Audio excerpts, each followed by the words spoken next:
हम्म। हाय सम्राट, most welcome भैया। Thank you very much सम्राट, थैंक यू वेरी मच। और नमस्कार सभी को। मैं सत्यकाम आनंद आप सबका स्वागत कर रहा हूं और तहे दिल से जो ड्रीमर पेज है और जो ड्रीमर टीम है उन लोगों के लिए भी दिल से शुक्रिया। और सम्राट, थैंक यू दोस्त, थैंक यू भाई कि आज मतलब लाइव होके अपने जो अपना एक्चुअल जो काम है, मतलब काम तो बहुत तरह का हो रहा है मेरे लाइफ में, लेकिन ये जो आज आज का जो लाइव है वो एक्टिंग से जुड़ी हुई चीज़ है, जो अपना है। मतलब मूल तो वही हूँ मैं। बाकी जो सोसाइटी में काम हो रहा है, भाषा के लिए जो बात हो रही है, वो सब तो चल ही रहा है। सैनिकों के लिए जो मैं काम कर रहा हूँ तो है अपनी जगह, सब है। लेकिन ये जो आज का लाइव है वो है एक एक्टर का लाइव है, मतलब एक्टिंग की बातें होंगी जो सबसे प्रिय है, सबसे करीबी है, पहला प्यार है वो। तो इसके लिए शुक्रिया पूरी द ड्रीमर टीम को। और सम्राट तुमको भी, और जो लोग आएंगे लाइव में हमारे, जो लोग, उनको भी।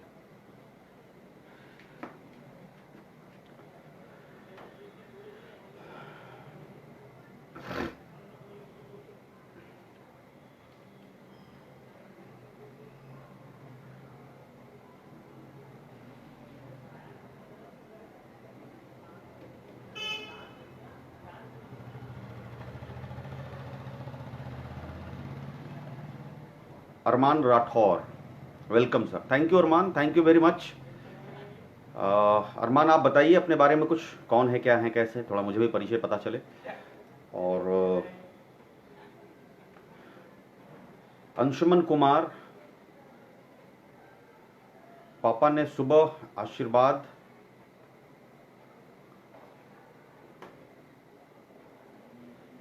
पापा ने शुभ आशीर्वाद, कहाँ है भैया?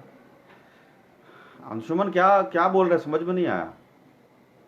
पापा ने शुभ आशीर्वाद कहाँ है भैया? पापा ने क्या हुआ, कुछ नहीं समझ पा रहा हूँ अंशुमन,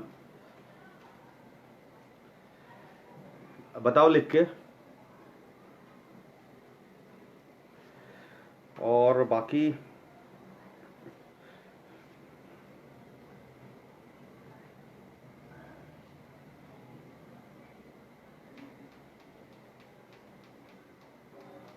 अच्छा, पापा ने शुभ आशीर्वाद बोला है। ओके ओके, थैंक यू, पापा को बोलना थैंक यू वेरी मच। बहुत बढ़िया। बोलना एकदम मस्त रहे, एकदम जैसे ऐसे ही स्वस्थ रहे और आशीर्वाद देते रहे सबको। पापा मतलब ये बात कर रहे हैं जो पटना के वरिष्ठम रंगकर्मी हैं, फिल्म कलाकार हैं वरिष्ठम। अभी भी जो जवानों को पीछा छुड़वा देते हैं, पानी छुड़वा देंगे यंग यंग युवा लोगों का, राजेंद्र नरेंद्र जी। तो पापा, मतलब मैं उनको पापा बोलता हूँ, तो उनकी बात हो रही है। Armaan Rathore, we are excited to know your journey sir. Thank you very much Armaan. I will try to share my journey with all of you. और रियली बहुत मज़ेदार जर्नी है, मुझे खुद बहुत मज़ा आता है मेरी अपनी जर्नी देखता हूँ तो बहुत मज़ा आता है, क्योंकि मोनोटोनस नहीं है। एक होता है ना मोनोटोनस जर्नी, होता है कि आपने शुरू किया और एक ही सुर ताल में ज़िंदगी निकल गई पूरी। मेरा बहुत अप एंड डाउन है, बहुत रोलर एंड कोस्टर वाला मामला है, बहुत एक्साइटिंग है सब कुछ।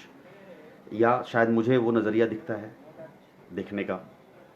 लेकिन बहुत है, बहुत मतलब एकदम एक रस नहीं है, नौरस है। ये बिल्कुल कह सकता हूँ मैं। और बढ़िया जर्नी है, मस्त जर्नी है। तो I will share with you and with all of you. अच्छा, पापा देख रहे हैं, क्या बात है, बहुत बढ़िया, बहुत ही बढ़िया। तो पापा कुछ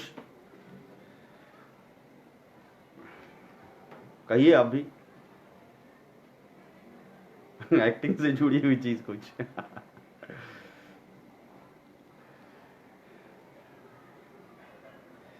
पल्लवी राजपूत, हेलो। या हाय पल्लवी, हाउ आर यू, कैसे हो आप?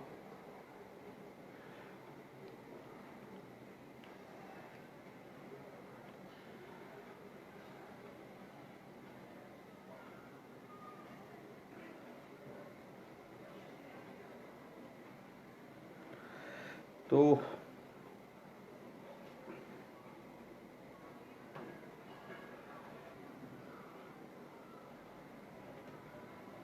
सम्राट, क्या हाल है अभी वहां का कोरोना का?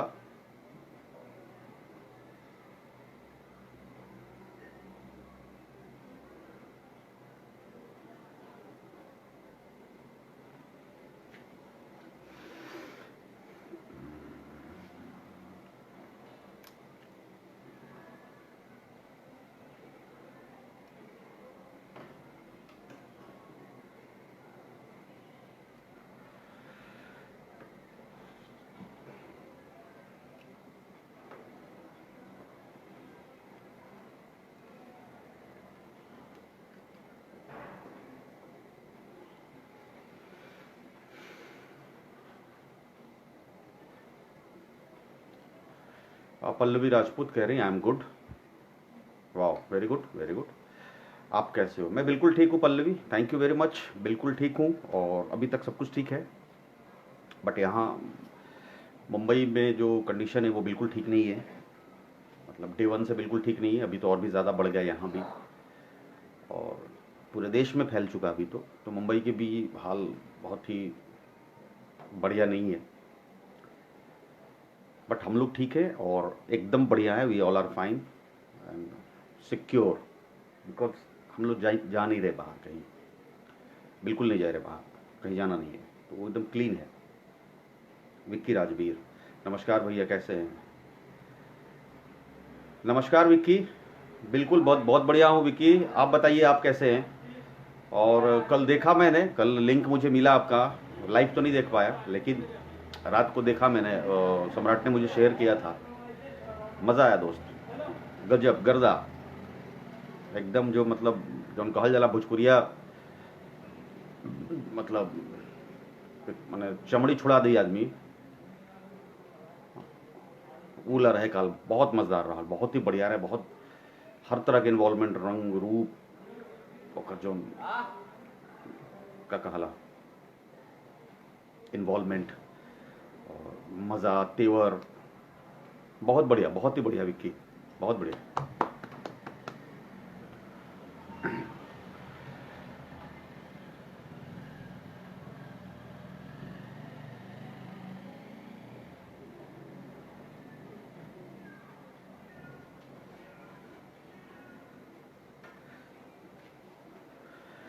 कुछ नेटवर्क का इशू लग रहा है, मुझे लग रहा है, क्योंकि कहाँ है इशू, यहाँ है कि वहाँ?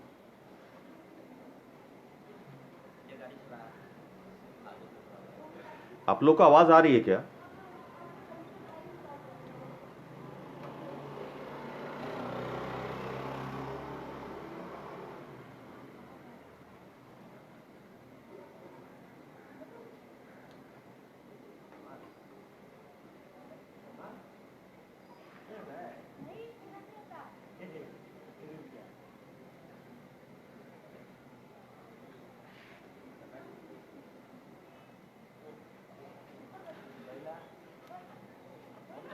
हाँ विक्की, थैंक यू भैया, आपका प्यार है। अरे थैंक यू टू मच दोस्त, और बहुत मज़ा आया, सही में बहुत मज़ा आया, ये सब आप लोग की मेहनत है, और मेहनत है बॉस आप लोगों की, सब आप लोगों का मेहनत है, और मेहनत तो दिखेगा ना, मेहनत तो दिखता ही है, मेहनत कभी नहीं छुप सकता है दोस्त।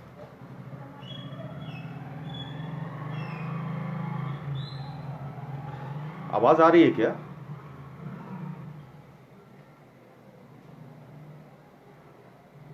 Okay okay okay okay okay Pallavi, thank you very much, thank you very much. क्योंकि नेट का थोड़ा इशू लग रहा था यहाँ पे।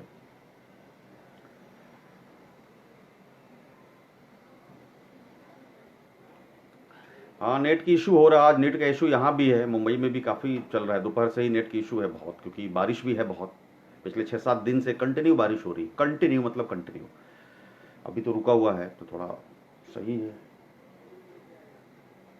तो okay, but now it's fine, okay, बिल्कुल आवाज़ आ रही है, ओके ओके ठीक है। तो क्या बात किया जाए, आप लोग बताइए तो फिर कुछ कुछ शुरू किया जाए।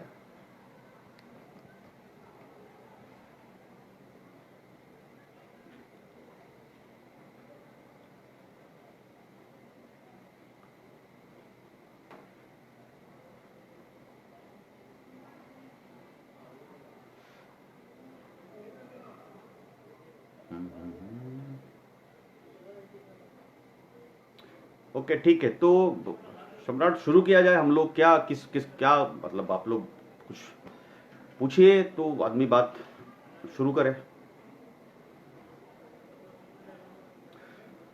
जिनको आना होगा वो ज्वाइन करेंगे बाद में। अपना तो काम कर लें हम लोग।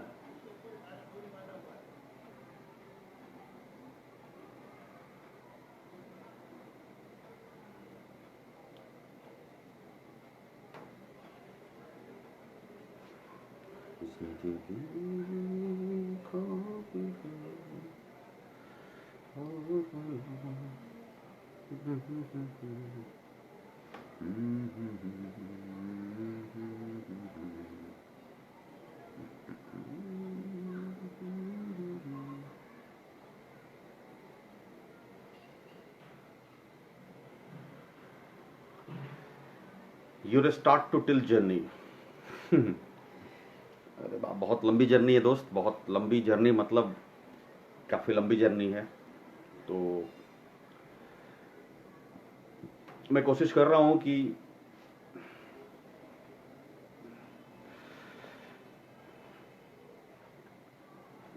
एक संक्षेप में सुनाई जाए पूरी जर्नी।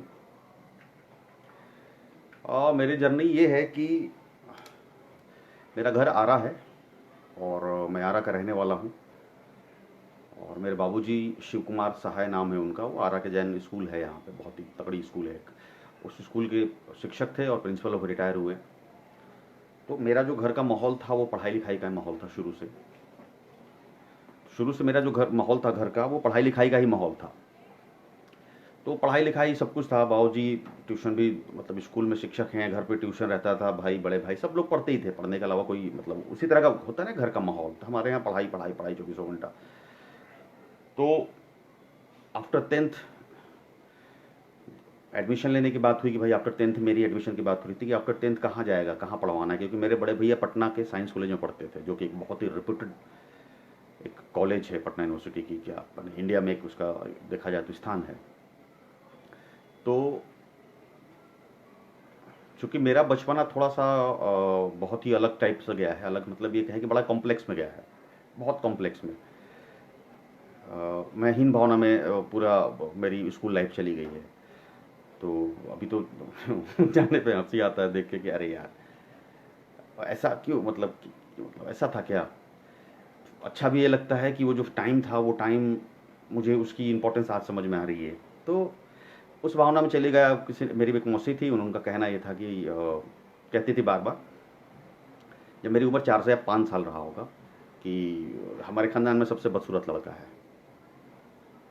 तो मुझे दिमाग में समझ में आ गया बात वो कि मैं सबसे बदसूरत हूँ। तो 5 साल से लेके जो 14-15 साल 10th क्लास तक था, उसमें उसी में ढूंढते में निकल गया 2-3 साल की। मैं बदसूरत मान तो गया था कि हूँ, लेकिन कहाँ से हूँ, क्या है मेरी बदसूरती, वो ढूंढने में 2-3 साल निकल गया। फिर उम्र बढ़ने लगी, फिर और समझ में आ गया। 9th क्लास तक समझ में आने लगा कि हाँ अच्छा अच्छा ये है प्रॉब्लम, यहाँ मेरी नाक जो है ना वही सबसे ख़राब है, इसलिए बदसूरत हूँ मैं। तो 9th क्लास के बाद फिर उसको ढकना शुरू हो गया। इस तरह से ज़िंदगी जीने लगा मैं, मतलब लोगों से बात करता था तो ऐसा बात करता था, ये सब था। और इस दौरान ये हुआ कि चूंकि मैं उस मूड में रहा, मतलब कॉम्प्लेक्स वाले मूड में रहा, तो मैं घर में रह के भी अकेले रहने लगा। तो अकेले रहने का फ़ायदा अब समझ में आता है उस समय कि मैं अपने साथ रहने लगा। तो अपने साथ रहने की मुझे बहुत भयानक आदत है मेरी बचपन से, जो कि बहुत ज़रूरी होता है किसी भी इंसान को, अपने साथ रहना, अपने आप से बात करना। अब जब आप दुनिया भर कहीं भी और रहें, लेकिन अपने साथ रहना बहुत ज़रूरी है। अपने आप से बात करना, अपने आप से कैलकुलेट करना कि बॉस सुबह उठ के करना क्या है, बॉस शाम तक हुआ कितना, पूरा ये कहते हैं ना, उससे बेहतर क्या हो सकता है। तो ये बड़ा फ़ायदा हुआ। खैर, तो उसके बाद मतलब पढ़ाई की कंडीशन यही थी कि मुझे भी अच्छे से मालूम था कि बहुत ज़्यादा मार्क्स तो आने वाला है नहीं, और घर वालों को भी पता था कि बहुत ज़्यादा मार्क्स आने वाला है नहीं मेरा। और एडमिशन के लिए चाहिए था मार्क्स ज़बरदस्त वाला, 93, 94, 92, 91%। तो 90 194 तो बहुत बड़ी बात है, मतलब 80% भी आ जाए, मेरा 70% भी आ जाए, ऐसा था कि बहुत बड़ी बात थी। ये मुझे भी पता था और मेरे घर वालों को भी पता था। खैर, एडमिशन के लिए तैयारी होने लगी मेरे घर में कि पटना में साइंस कॉलेज में एडमिशन कराया जाएगा इसका। तो किस किस तरीके से कराया जा सकता, मार्क्स तो नहीं आएगा, पता है और क्या तरीका है। तो उन लोगों को पता चला कोटा के बारे में कि अरे यहाँ पे तो कल्चरल कोटा भी होता है, स्पोर्ट्स कोटाज होते हैं, ये होता है, वो होता है, तो इसको डाल देंगे ऐसा करके। तो मेरा जो मार्क्स था वो अंडर 70% था। तो वो तो वैसे ही मतलब कोई काम का था नहीं। तो इन लोगों ने, मेरे घर वालों ने, मेरे भैया ने मुझे नाटक में डाला कि जाओ के नाटक करो, एक स्पीच तैयार करो। आधे अधूरे एक नाटक है, आप लोग जानते होंगे। आधे अधूरे नाटक का एक लंबा सा जो मोनोलॉग है कि मैं कौन हूँ और मेरी औकात क्या है, रबर स्टैम्प हूँ और I am this, I am that, वो पूरा जो मोनोलॉग था उसको तैयार करवाया गया इंग्लिश में। वो भी उसको ट्रांसलेशन कराया गया हिंदी से इंग्लिश में, और उसको याद कराया गया 2 पेज का पूरा लंबा एग्जाम की। और उसके बाद एक थिएटर ग्रुप है नवोदय संघ आरा में, नवोदय संघ नाम है उसका, और डी राजन भैया हैं वो, जो मेरे पहले गुरु भी हैं, उनके पास भेजा गया कि मुझे कराया जाए। और 2 महीने, 1 डेढ़ महीना उन लोगों ने मुझे नाटक रिहर्सल कराने लगे। तो मेरी एंट्री जो नाटक में हुई है, इस फील्ड में जो हुई है, वो कोइंसिडेंस हुआ, किसी और का मन का हुआ, मेरे मन का नहीं हुआ। ये बड़ा मजेदार रोचक बात है। खैर, जाके पटना साइंस कॉलेज में जब ट्रायल दिया मैंने, तो 72 लोग थे, उस 72 में से किसी एक का होना था। तो सबने अपना अपना ट्रायल दिया, मैंने भी दिया, और टॉप थर्ड में आया था मैं। मतलब फर्स्ट को एक लड़की आई थी बंगाली, सेकंड को एक लड़का था, थर्ड मैं था। मार्क्स में कुछ 12, 13, 14 नंबर ऐसा आया था। तो वो लड़की का हो गया, बंगाली थी वो, बहुत कमाल का परफॉर्मेंस था, अभी भी याद है मुझे। तो उनका हो गया, वो जेनविन होना था, उनको उन्हीं को होना था। तो खैर, अब मेरी एडमिशन नहीं हुई, तो लेकिन ये नाटक में जो मैंने वहाँ पे पहली बार किया और जो अप्रिसिएशन मिला मुझे, तो मेरे जैसा आदमी जिसका अब तक अपने आप से कटा हुआ है, उसका जो पूरा बचपना गया है, ये घटना नाटक में जाने से पहले की, एकदम बोलता नहीं है, कम बोलने वाला आदमी, और सब काम अपना खुद कर रहा है, मतलब वो हीन भावना है, कोई ना कह देगा तो बहुत बुरा लगेगा। वो मन, मेरे मन में ये चाहता, मैं नहीं चाहता था कि कोई मतलब किसी से कुछ काम कहूँ और वो कह दे ना, तो ना कहेगा तो मुझे बहुत बुरा लगेगा। वो मुझे मालूम, आज भी ये मेरे साथ समस्या है, बहुत बड़ी समस्या है मेरे साथ। मैं काम नहीं कहता किसी से, क्योंकि मन में आता है, मतलब इतना होने के बाद भी थोड़ा सा लगता है कि अरे यार, मान लो ना कह दिया तो मेरे को बुरा लगेगा। तो बुरा लगेगा मतलब कि I don't want to hurt myself और एनी इडियट्स। ये कह सकता हूँ कि किसी और के लिए मुझे बॉस, मुझे अपने आप को अब अपने आप को हर्ट करना, पागल हो क्या मैं। खैर, तो ये चीज़ थी, तो कहता नहीं था किसी से।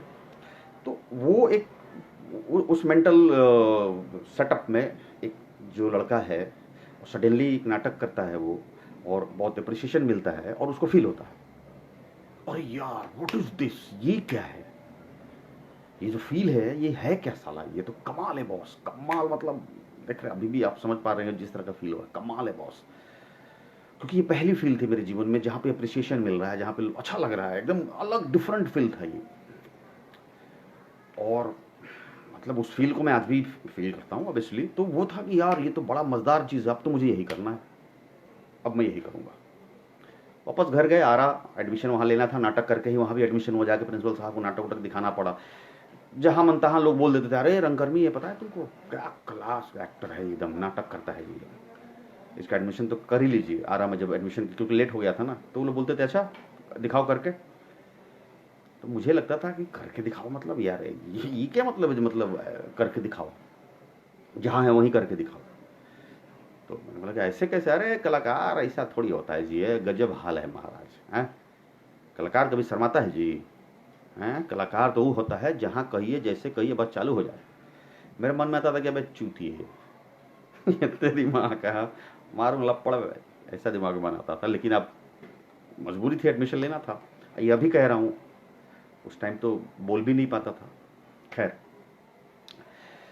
तो आरा में आके वापस शुरू हो गया नाटक वगैरह। आरा बहुत रिच रहा है शुरू से नाटक के रंगमंच के मामले में, 160 साल से पुराना उसका इतिहास है आरा का। अगर आप लोग में बहुत सारे लोग जानते हैं तो ठीक है, नहीं तो ये कहा गया है, मतलब कि और लिखित है, नटरंग जो मैगजीन है, एकमात्र राष्ट्रीय स्तर पे जो नाट्य रंगमंच से जुड़ा हुआ मैगजीन निकलता है नटरंग, उसमें उस समय संपादक थे नेमीचंद जैन, शायद उनके फादर, ऐसा कुछ। तो उसमें मैंने पढ़ा था कि ऐसा प्रूफ मिल रहा है, प्रमाण मिल रहा है कि नुक्कड़ नाटक का जन्म जो है वो आरा के पास, आरा में हुआ है, मतलब वहाँ पे बगल में जो कोइलवर है, सॉरी कुल्हड़िया जो है, वहाँ पे एक जगह है, मतलब अंडर 10 किलोमीटर्स के अंदर ही, वहाँ पे पहली बार नुक्कड़ नाटक का पाया जा रहा है। क्योंकि आज़ादी की लड़ाई के दौरान जब देश गुलाम था तो किसी के मन की बात आई थी खुराफात कि हम इस तरह से अपनी बातों को, मैसेज को फैलाना है, क्योंकि मुश्किल था उस टाइम पे। तो उन्होंने एक नाटक का जो रूप रखा कि एक नाटक करते हैं हम लोग, नौटंकी करते हैं और डिश करेंगे, उसी उसी इशारों में लोग भीड़ इकट्ठा होगा और इशारों में अपना कांड भी कर देने का है। तो वो नाटक का जो नुक्कड़ नाटक है, वो नुक्कड़ नाटक को एक ढाल बनाया गया था अपनी बातों को पहुंचाने के लिए, हमारे जो फ्रीडम फाइटर्स थे। तो आरा का रंगमंच बहुत ही स्ट्रांग रहा था शुरू से और था, तो आरा में नाटक करना शुरू हो गया। तो एक दो साल तक ठीक था मामला। 2 साल के बाद घर में कोई प्रॉब्लम नहीं होती थी और मेरे अंदर बहुत बदलाव आ गया, भयानक वाला जो बदलाव आया, वो बहुत बदलाव आया। क्योंकि मतलब 2-3 महीने के बाद ही प्रॉब्लम ये होने लगी कि नाटक जब करने लगे तो किसी एक ग्रुप के साथ नाटक करो तो दूसरा ग्रुप बोलता था कि भाई जब तुम उनके साथ कर रहे हो तो हम तुमको नहीं लेंगे। जिनके साथ कर रहे हैं वो कह रहा है कि अगर तुम उनके साथ चले जाओगे तो वापस तुमको नहीं लेंगे। तो लगता था कि ये क्या चुतियापा है भाई, मतलब यहाँ करोगे तो नहीं करने देंगे, ये नहीं करने तो नहीं करने देंगे, क्या बंधुआ मजदूर वाला मामला है। तो लगा कि भाई ठीक है, मामला तो है, प्रॉब्लम ये है, ये तो प्रॉब्लम है, इसका सोल्यूशन कैसे होगा। अच्छा, चूंकि मैं बचपन से ही अकेले रहने लगा तो मुझे ये चीज़ समझ में आ गई थी, जो मेरी आदत है आज भी, नेचर में आ गया है कि प्रॉब्लम क्या है। ओके, ये प्रॉब्लम है तो उसको सॉल्व करना पड़ेगा, और कोई दूसरा जीवन में रास्ता ही नहीं है। सॉल्व करना पड़ेगा उसको, उसके लिए रोना नहीं पड़ेगा, दोष नहीं देना पड़ेगा, किस्मत को नहीं ठोकना होगा। आपको, हमें हमारा काम होता है, मनुष्य के जो हाथ में चीज़ है उसकी अपनी मेहनत है, दैट्स ऑल। इसके ज़्यादा कुछ नहीं है, कुछ नहीं कर सकते। हर आदमी मेहनत करता है, जिसको कहाँ जाना है, कौन कहाँ जाना है, ये सब किसी के हाथ में है क्या? किसी के हाथ में नहीं है। हमारा मेहनत करना काम, और मेहनत तो करना ही पड़ेगा, होना है नहीं तो हम लोग अपना बेस्ट करें, ऐसा था। तो खैर, तो मुझे लगा कि यार ये तो पंगा हो रहा है, प्रॉब्लम ये, ओके ये तो प्रॉब्लम है, सोल्यूशन क्या है? तो मैंने कहा सोल्यूशन इसका ये है कि और बहुत सारे अपना ग्रुप खोलो। वो जो अपने वाली बात हुई, इसका सोल्यूशन ये है कि अपना ग्रुप खोलो। और वहाँ पे उस तरह से चीज़ें शुरू हुई कि अपनी तो ग्रुप खुली हम 4 दोस्तों की, उसके अलावा मुझे लगा कि इतना ग्रुप यहाँ पे कर दूंगा, इतना ग्रुप पैदा हो जाना आराम, इतना साला ग्रुप पैदा हो जाना कि घंटा नहीं किसी को कोई डिपेंड रहे किसी पे कि तुम हमको रोल दोगे साले तो तब हम एक्टिंग करेंगे, घंटा। तो हम, ये बात मुझे बोलना नहीं था, धरना प्रदर्शन नहीं करना था, रोना नहीं था और गलियाना नहीं था, कर दिखाना था, सॉल्व करना था बॉस। बात काम करो, बात करो, बकचोदी नहीं, वो वाला मामला था। Sorry for my words, sorry. तो ये था, तो उसमें ये था कि बहुत सारे ग्रुप्स जो थे, जैसे कोई भी नाटक होता है तो ये ह्यूमन साइकोलॉजी, अच्छा मैं साइकोलॉजी का विद्यार्थी हूँ, मैंने साइकोलॉजी कोर्स में तो बहुत पढ़ाई, एकेडमिक पढ़ाई बहुत ज़्यादा नहीं है मुझे, but out of course psychology चाट चुका हूँ, जब जो जितनी मुझे समझ है। और चूंकि घूमता हूँ, घुमक्कड़ हूँ,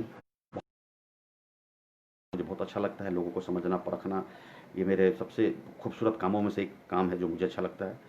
तो उस बेस पे ये था कि हर ग्रुप में मतलब अगर 10 लोग हैं तो भाई पंगा तो होगा एक दूसरे में, ईगो क्लैश तो होना ही होना है। डायरेक्टर कहेगा कि ऐसे एक्टिंग करो तो एक्टर कहेगा कि साले तुम मुझे समझाओगे, कहे नहीं लेकिन मुंह मन में तो रहेगा। तो इस तरह के जो लोग थे ना, जो ईगो जिनके अंदर था, जो ब्लास्ट होना था, जिनको अपना सेल्फ रिस्पेक्ट में, साला इसको क्या पता, हमको पता है। तो इस तरह के लोगों को ढूंढना मैंने शुरू किया कि भाई जैसे ही पता चले कि आपस में नाटक हो रहा है और इन लोगों का आपसे ईगो क्लैश कर गया, डायरेक्टर कह रहा है ऐसे एक्टिंग करो, एक्टर कह रहा है कि आप मुझे बताएंगे कैसे एक्टिंग करना है, मैं ऐसे ही करूँगा, तो नहीं करोगे तो नहीं करोगे, भाई साला नहीं करेंगे, आप boom bam boom bam boom bam, खत्म, नाटक ही बैठेगा। तो ये नाटक बैठना बैड था, गुड नहीं था, इसको उठना भी था और इनको जो करना था वो भी करना था। तो क्या रास्ता हो सकता है? जो मुझे समझ में आया, तो जो बागी किस्म के लोग होते थे उनको पकड़ता दोस्त थे और उनको कान भरना चालू करता था मैं। एकदम सही था, उसको घंटा पता है, तो ये नहीं पता है, वो पता है, तुमको पता है ना, हाँ तो पक्का पता है तुमको, तो बिल्कुल पता है।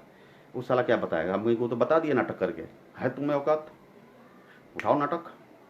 ये जो बकचोदी मुझसे कर रहे हो ना, बकचोदी मत करो, नाटक करो और स्टेज पर दिखाओ, और स्टेज पर दिखा के उसका फाड़ डालो साले को। तो उसको चढ़ाता था इस तरीका से, तो चढ़ के एक ग्रुप बनाता था अपना, तो एक अपना ग्रुप बन गया। ऐसे कई सारे ग्रुप्स बनवा दिया गया, कई सारे, कुछ 33 ग्रुप थे। मैं बात कर रहा हूँ ये 2001-2 की बात कर रहा हूँ, मैं 2-3 की बात कर रहा हूँ, 2002-3 की बात, आरा की बात कर रहा हूँ। तो 32-33 ग्रुप खुल गए। जो बागी मिले नया अपना ग्रुप। एक समय था ऐसा कि आराम एक साथ 5-5 शोज होते थे खाली टशन में।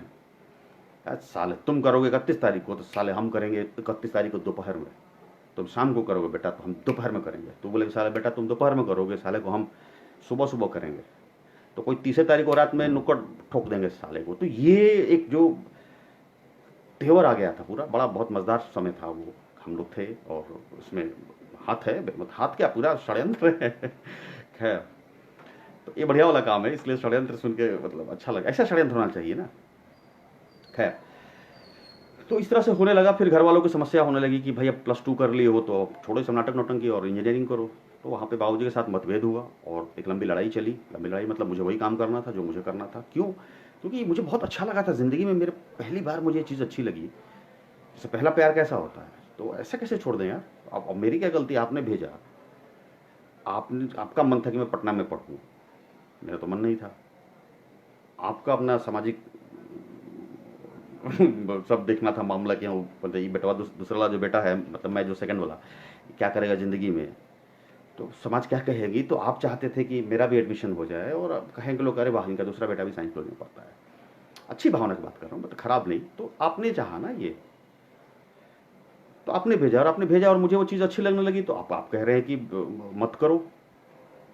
तो हमारे घर में इस तरह का माहौल था कि हम लोग बात कर सकते थे अपने घर में। बाबूजी से जो मेरे अंदर बात है वो बाबूजी से बात कर सकता था। ऐसा नहीं था कि मतलब बाबूजी से लड़ के, नहीं। मैंने उनको बोला कैसे कैसे कैसे कर सकते हैं आप, मुझे अच्छा लग रहा है, आप लोगों ने भेजा और आप ही कैसे हटेंगे। नहीं हटेंगे, हमको करना, हमको हमको वही काम करने दीजिए जो मुझे अच्छा लग रहा है। इंजीनियरिंग कहेंगे आप तो कुछ नहीं होने वाला है, मैं आपको कुछ रिटर्न नहीं दे पाऊंगा। मैं, मुझे ये काम कराइए, मैं रिटर्न दूंगा, मैं आपको कुछ ना कुछ तो रिटर्न, और मैं सिक्योर रहूंगा। मेरी टेंशन आप बिल्कुल मत लीजिए, मैं अपनी ज़िंदगी में सिक्योर रहूंगा और जो मेरा फ़र्ज़ है एक पुत्र का वो मैं करूँगा, उसके आगे कोई प्रॉमिस नहीं बॉस। तो ये सब मामला था ऐसा। ठीक है, इमोशनल तो अटैचमेंट तो बिल्कुल रहेगा। तो नहीं तैयार हुआ ऑब्वियसली। उनको लगता था क्या है क्या नहीं है, कैसे है, किस फील्ड में जा रहा है, क्या करने जा रहा है, लोग समाज हंसेगा कि नचनिया कहेगा बेटा नाटक करने जा रहा है। बोल रहे थे यही बाबूजी कि 5 रुपए का टिकट लेके फिल्म देखना और फिल्म के पर्दे पे आना बहुत अलग दुनिया है। और मेरा कहना था कि यार ठीक है, उस दुनिया में तो लोग जाते हैं ना भाई, इसी जाएंगे नहीं तो होगा कैसे, जाएंगे तो ही होगा ना। ये पहले ही मतलब इस तरह का मेरा बाबूजी से बात होता था। तो वो बहुत झिकझक हुआ और मैं एकदम जिद्दी आदमी था, अड़ा हुआ था, बिल्कुल अड़ा हुआ था, नहीं मतलब नहीं। फिर बाबूजी ने नाटक उटक छुड़वा दिया मेरा। सारे जो नाटक नाटक आरा के लोग थे, जितने भी थे थिएटर वाले थे, उन सबसे बाबूजी ने बोल दिया कि इसको नाटक मत करने देना। जहाँ भी जाता था बोलता था कि ना ना सर मना के लिए बड़े, हमने के ना ले जाता रहा। आधा शहर मेरे बाबूजी का चेला, आधा शहर मेरे फादर का चेला। ना ना सर मना के लिए बड़े, तरह के ना ले जा। बड़ा गुस्सा आता था कि क्या मतलब, क्या है ये। जाके बाबूजी को बोला मैंने कि मतलब क्या कर दिया आपने, मतलब ये कोई मतलब हुआ आप, हाँ सबको जाके मना कर दिया आप, गलत बात है भाई। ये मतलब सीधे सीधी बात नहीं कर रहे हैं आप। खैर, चलता रहा। कोशिश किया कि मैं दिल्ली में एडमिशन मेरा हो जाए, नहीं हो पाया। लगातार कोशिश चलता रहा था कि निकलना है, बहुत जाना तो है। फिर बाबूजी से एक बार बात हुई तो बाबूजी ने कहा कि ठीक है तुमको जाना है जाओ, लेकिन पैसा नहीं दूंगा मैं।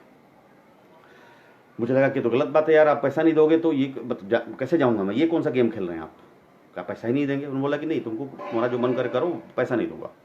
तो मुझे उस समय एहसास हुआ कि बॉस पैसा तो कमाना पड़ेगा क्योंकि मुझे जाना है।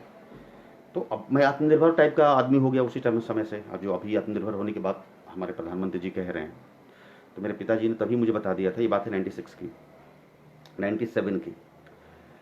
तो आत्मनिर्भर होना था, पैसा कमाना था, तो उसके लिए हम पढ़ाना शुरू किए, ट्यूशन वगैरह। उसमें बहुत पैसा वैसा नहीं मिल रहा था क्योंकि खुद पढ़े हुए नहीं थे हम। तो हम पढ़ाते थे तीसरा चौथा क्लास के बच्चों को, तो 10-15 रुपये मिलता था। लगा कि साला इतना पैसा में तो आधी ज़िंदगी निकल जाएगी साला कमाने में, दिल्ली जाने के लिए कुछ और खुराफात किया जाए। क्या किया जा सकता है, कहाँ से पैसा आएगा, वही था। क्योंकि आदत थी मेरी, ओके मतलब मुझे दिल्ली जाना है, तो दिल्ली जाने के लिए क्या क्या चाहिए, मतलब चाहिए जैसे बाइक है, बाइक को चलाने के लिए आपको पेट्रोल चाहिए, आपको बैटरी चाहिए। बाकी उसमें ताम झाम क्या है वो दैट इज़ वो अलग अलग मैटर है, बट पेट्रोल चाहिए उसके लिए और बैटरी चाहिए उसके लिए। तो उस लेवल पर तो लगा गया जाने के लिए हमको पैसा चाहिए। तो पैसा मैं नहीं कमाऊंगा तो दिल्ली नहीं जा पाऊंगा। तो मुझे पैसा कमाना पड़ेगा। कहाँ से कमाना है, कैसे कमाना है, देश कमाना है, दैट इज ऑल, मतलब वो चाहिए, मतलब चाहिए। तो फिर वो सब एक उस तरह की भी अपने आप में नहीं होता, जिम्मेदारी मिलने लगी तो आदमी समझदार होने लगता है। आत्मनिर्भरता वही है। तो उस समय मुझे लगा कि यार ऐसा नहीं होगा, कुछ और किया है। तो और मैं चूंकि उस माहौल में कभी नहीं था कि मैं डाका डालने जाऊं या बैंक में लूटूं या किसी आदमी को लूट लूं पैसा, वो उस कभी माहौल रहा नहीं। तो मुझे लगा कि बाबूजी जो ट्यूशन पढ़ाते हैं वो लोगों से पैसा मांगते तो है नहीं। मेरे बाबूजी बहुत महान आदमी है, मेरे बाबूजी बहुत ही वाकई में सज्जन आदमी है, पैसा वैसा मांगते नहीं किसी से, बोलते हैं कि लेते आइए जाओ, लेते आइए जाओ। तो मुझे लगा कि इनके जो डायरी है, जो बकाया पैसा, उसको मांगा जाए। और फिर उसमें से लिस्ट बनाया और एक 20,000 रुपये का, उस समय 97 की बात कर रहा हूँ, मैंने एक 20,000 रुपये का लिस्ट बनाया। और मुझे लगा कि सत्यकाम बाबू बेटा इसको वसूल ले तुम, तो खेला हो जाएगा तुम्हारा लाइफ में, चले जाओ दिल्ली तो वसूलना ही पड़ेगा, देयर इज नो ऑप्शन। तो ये है कि आप समस्या को समाधान कैसे करते हैं। रोना नहीं था कि अरे मेरे बाबूजी ने ऐसा कर दिया, मेरे बाबूजी ने ऐसा कर दिया, साला मैं भी, मेरा होता है ऐसा, मैं भी, ओह शिट, मेरे घर वाले भी सपोर्ट करते हैं मुझे। व्हाट सपोर्ट करते हैं? प्यार जो इश्क होता है ना दोस्त, इश्क घर वालों को नहीं होता है, इश्क इंसान को खुद को होता है। तो मुझे अगर उस चीज से इश्क हुआ है तो मैं समझूंगा ना उस चीज को। ये किसने गारंटी दी है कि मेरे बाबूजी समझेंगे ही समझेंगे? क्या उनकी जिम्मेदारी है समझना? बिल्कुल नहीं है। उनकी मर्जी नहीं समझेंगे, वो उनकी मर्जी नहीं समझेंगे। आपकी तो होनी चाहिए कि बॉस एक भी छोड़ना नहीं है, ठीक है ओके फिर मारूंगा तीर, साले को फिर मारूंगा तीर। वो लगातार आपको मारते रहना पड़ेगा। आप मतलब आपने छोड़ दिया इसका मतलब आपको प्यार नहीं है ना, सिंपल सी बात है। आपने कारण ढूंढ लिया, ये कारण है, ये कारण है, ये कारण है, मैं नहीं जा पाया, व्हाट इज दिस, नॉनसेंस है। ठीक है, रास्ता ढूंढिए। रास्ता क्या है उसका? तो रास्ता ये था मुझे पास कि पैसा करना था। मैं कहा पैसा अगर निकाल लूंगा मैं तो मैं हो जाऊंगा। और बाबूजी से मैं गया, प्लान किया कि मैं 3 बार में ही उसको पैसे मुझे लेने हैं। चौथी बार दिमाग चलने लगा, क्योंकि ज़रूरतें होता है ना, ज़रूरत होता है तो 20 दिमाग काम करता है। ठीक है, तो ऐसा वाला हो गया। तो मुझे लगा 3 बार में जाऊंगा। और कैसे जाऊंगा, नाटक का एक अनुभव था जीवन का, नुक्कड़ नाटक का। तो मैं सोचा कि 3 बार जाऊंगा। पहली बार उनके दरवाजे पे बात करूंगा उनसे और बताऊंगा कि मैं कौन हूँ और सर का लड़का है, पैसा दीजिए। दूसरी बार जाऊंगा तो थोड़ा दरवाजे से 5 फीट दूर होकर ऊंची आवाज़ में बात करूंगा, आसपास के लोग सुनेंगे तो उनको शर्म आएगी और देंगे। फिर मुझे लगा कि तीसरी बार जब जाऊंगा कि और ऊंची, बीच में वो नुक्कड़ किए थे, क्योंकि ध्यान आया मुझे बाबूजी की बात है। मेरे बाबूजी पढ़ाते हैं तो बड़ा मजेदार आदमी है, बहुत मस्त पढ़ाते हैं बाबूजी। उदाहरण इतना होता है उनके पास कि कहिए मत, इतनी कहानियां होती हैं कि जो कहते हैं वो आप एकदम दिमाग में छप जाएगा। सिनेमा की तरह पढ़ाते हैं मेरे बाबूजी। कमाल के मनोरंजन है उनके शिक्षा में, कमाल का मनोरंजन। ठीक है, तो वो बातें बोलते हैं बहुत सारा। तो उसमें एक बात उन्होंने भी बोला था कि हमेशा बोलते थे कि सामाजिक प्रतिष्ठा में आदमी अपना मतलब नहीं होता, हाँ बोलना नहीं चाहिए, लेकिन अपना मतलब पिछवाड़ा भी वो ऐसा कर देता है आगे। ये उनका कहना था, ये है सामाजिक प्रतिष्ठा। तो मुझे लगा कि यार सामाजिक प्रतिष्ठा में तो सही बाबूजी बात कह रहे थे, तो समाज इसका व्यवहारिक रूप से इस्तेमाल किया जाए। तो इस्तेमाल यही था कि पहली बार मैं गेट पे जाऊंगा, उसके बाद थोड़ा समाज में आऊँगा 5 फीट पीछे। तो सामाजिक प्रतिष्ठा के चक्कर में कि लोग क्या कहेंगे, उन साल पैसा देंगे हमको। इसके बाद तीसरा गेयर लगाऊंगा कि पूरा खुले समाज में नुक्कड़ नाटक होगा, उस साले को देना ही पड़े, क्योंकि मेरे पास ऑप्शन नहीं था। मुझे किसी भी हाल में पैसा चाहिए था वो, क्योंकि वो पैसा मुझे नहीं मिलता तो मैं दिल्ली नहीं जाता। ये दिमाग में घूम रहा था मुझे। तो ऐसे किया। तो उसमें 12,000 रुपया मैंने वसूल लिया। 20 का टारगेट ले गया था लिस्ट, जिसमें 12 वसूल लिया। वसूलने के बाद बाबूजी से बात करके मैंने बोला कि आपसे बात करना, चलिए डील करनी, बात नहीं डील कह रहे, डील करोगे तुम मुझसे? मैंने बिल्कुल बस डील करा, डील होगा बॉस। क्योंकि डील जो होता है ना, डील होता है मतलब डील में ना ईमानदारी होता है। डील जब तक लाइफ में डील नहीं होगा ना, जितने में घंटा नहीं कोई कुछ कर पाएगा। डील कीजिए ना लाइफ से, ये मेरा मानना है, ये मेरा पर्सनल अनुभव है कि डील कीजिए कि बॉस तुम मेरे लिए क्या करोगे, मैं तुम्हारे लिए क्या करूँगा। डील एकदम सीधी सी बात, ये बेस्ट होता है। This is the profession. और उस डील में काम भी होता है, वही एक सही रास्ता भी है। तो मैंने बाबूजी से डील किया। मैंने कहा कि आप बैठिए, आपसे डील कर रहा हूँ। आपने उस दिन मुझे डील किया था कि तुमको जो करना है करो, मैं पैसा नहीं दूंगा। ये आपकी डीलिंग थी। तो अब वो मैंने कर लिया है। ये 12,000 रुपये सामने रखा मैंने, और सामने उनको 6,000 रुपये दिया, और 6,000 रुपये मैंने रखा। उनको बोला कि 12,000 रुपया, 6,000 आपका है, 6,000 मेरा है, क्योंकि आपका पैसा है, मैंने वसूला है आपके ट्यूशन का बकाया पैसा। तो 6 आप रखिए, 6 मैं, अब मेरे पास पैसा आ गया, अब मैं दिल्ली जाऊंगा, आप मुझे नहीं रोक सकते। अगर आप साथ दे रहे हैं मेरा तो गुड, और नहीं दे रहे हैं तो वेरी गुड। ये लाइन था मेरे, और आज भी है। आज भी मैं इसी सोच के आदमी को, अगर आप किसी से कोई भी हो, तो मेरा यही होता है कि अगर मैं आपसे डील होगा boss, I am not going to request anybody. किसी के सामने हाथ नहीं जोड़ा, बाप के सामने हाथ नहीं जोड़ा तो किसी के सामने, क्योंकि हाथ जोड़ना is not an right way. Emotionally किसी को बोल देना कि मतलब रोना इज नॉट अ वे। रोना सब फालतू की चीज़ें हैं। आपको मूव करना है, आपको जाना पड़ेगा, निकलना पड़ेगा। आपका ड्रीम है वो, किसी और की जिम्मेदारी नहीं है आपके ड्रीम को फुलफिल करा दे, चाहे आपके बाप ही क्यों ना हो। ऐसा मेरा मानना था, अभी भी है। तो वहाँ से दिल्ली आए। दिल्ली आने के बाद आया मैं, बाबूजी स्टेशन छोड़ने आए थे, बहुत सारे लोग आए थे, 70-75 लोग छोड़ने आए थे हमको, क्योंकि हम डंके की चोट पे गए थे कि जा रहे हैं, मतलब जा रहे हैं बॉस। और थोड़ा क्रांतिकारी टाइप के आदमी हम हो गए थे, रेवोल्यूशनरी हल्का सा हो गए थे, समस्याएं समाधान करने वाले रेवोल्यूशनरी, वो झंडा नेतागिरी वाला नहीं। समस्या क्या है, ये समस्या, ओके बॉस इसको सॉल्व करो, इसका सोल्यूशन क्या है। तो वो सोल्यूशन जो होता था वो डबल मेहनत होता था आपका, एक्स्ट्रा मेहनत होता था वो, और पॉजिटिव मेहनत होता था। खैर, तो दिल्ली आने के बाद अरविंद गौड़ हैं दिल्ली में, अस्मिता थिएटर ग्रुप, दिल्ली का बहुत ही फेमस ग्रुप उस समय भी था, अभी तो खैर बहुत ही, एक भारत का बहुत बड़ा थिएटर ग्रुप है। तो अरविंद गौड़ जी उसके सब कुछ हैं, डायरेक्टर हैं और सब कुछ है, मालिक हैं। तो सर के साथ वहाँ पे जुड़ा, और वो भगा रहे थे पहले, कह रहे थे कि नहीं नहीं तुम पढ़ाई, तुम्हारी एजुकेशन कहाँ तक हुई। मैं कहा सर ग्रेजुएशन कर रहा हूँ। तो नहीं नहीं पहले करके आओ। तो भगा दिए मुझे, कह कि नहीं लूँगा ही नहीं। तो मुझे ऐसा लगा कि मतलब 4 साल से अपने बाप को डीलिंग करके और ये करके वो करके ऐसे करके यहाँ आया हूँ, और अब भगा दोगे और मैं भाग जाऊँगा, ये मेरे मन में था। मतलब घंटे 4 साल तुम कितना दिन मुझे भगा पाओगे। तो मैं रोज़ जाता था, एवरी डे जाता था वहाँ पे, और बोलता था कि सर मैं आऊँ। बोलते थे फिर आ गया तू तू पहले बिहार जा, अपनी पढ़ाई पूरी करके आ, ग्रेजुएशन करके आ। मैं कहा हो जाएगा सर, वो टेंशन नहीं है, वो पढ़ना ही नहीं है। पढ़ना तो इसलिए है कि मुझे पास होना है, ग्रेजुएशन चाहिए मुझे, ग्रेजुएशन इसलिए मुझे चाहिए क्योंकि मुझे एनएसडी में जाना है। तो उसे पढ़ना क्यों है सर, हो जाएगा, लालू जी का टाइम था, हो जाएगा। तो नहीं नहीं नहीं नहीं, तो कितना दिन नहीं कहेंगे, फाइनली मुझे लिया उन्होंने, क्योंकि मैं रोज जाता था। तो उनके साथ थिएटर हुआ। थिएटर, इस बीच में क्या हुआ कि थोड़ी सी दिमाग में बातें आने लगी मेरी, कि जब दिल्ली गया, दिल्ली में सेट हुआ, दुनिया देखा, एक अलग दुनिया दिखाई दिया, नाटक का पूरा परिभाषा चेंज हो गया, एक्टिंग की पूरी परिभाषा चेंज हो गई, ग्रामर दिखने लगा वहाँ पे, स्टैटिक दिखने लगा, क्राफ्ट दिखने लगा कि इसका फॉर्मूला भी होता है, वो पैटर्न होता है इसका, क्राफ्ट, अच्छा ये भी होता है क्या, ऐसा भी होता है क्या, एंगल भी होता है क्या। प्रोनाउंसिएशन जो था हम लोग का, सौ शौ का फर्क समझ में आया पहली बार बोल के, सुन के तो पता था, बोल के फर्क आया। फ ज ये सब फ ग को ये सब चालू हो गया। मैं कहा यार ये तो साला किस कहाँ कमाल है। प्लस एनएसडी का नाटक देखना, श्री राम सेंटर का नाटक देखना, एक अलग दुनिया, ठीक है। और टेक्निकली चीज़ सिखाना कि how to become a good actor, वो सारी चीज़ें जो थी उसमें, किन किन चीज़ों की ज़रूरत है। तो बड़ा मज़ा आया, बहुत अच्छा लगने लगा। और इसी बीच क्या हुआ कि पैसे तो थे ही 6,000 रुपये मेरे पास, तो मैं लेके आया था कि भाई 6,000 का मतलब है कि उसमें 1,200 रुपये का मैंने निकाला था, तो यानी कि मेरा 3 महीने का, 4 महीने का, हाँ 4 महीने के आसपास का मेरा व्यवस्था है। तो मैं दिल्ली जाने से पहले 4 महीने का व्यवस्था लेके गया था। और वहाँ जाते ही मैंने पहला एक काम ढूंढा जो मुझे सिर्फ 1,200 रुपया दे, उससे ज़्यादा कुछ नहीं, क्योंकि मैं दिल्ली काम करने नहीं गया हूँ, दिल्ली में कुछ और करने गया हूँ। तो मुझे उतने ही पैसे कमाने हैं जितने कि मैं सर्वाइव कर सकूँ, क्योंकि कल को पता नहीं कहाँ कहाँ नौकरी करते करते मैं नौकरीबाज हो जाऊँगा, नौकरी थोड़ी करने गया मैं। तो ऐसा चला।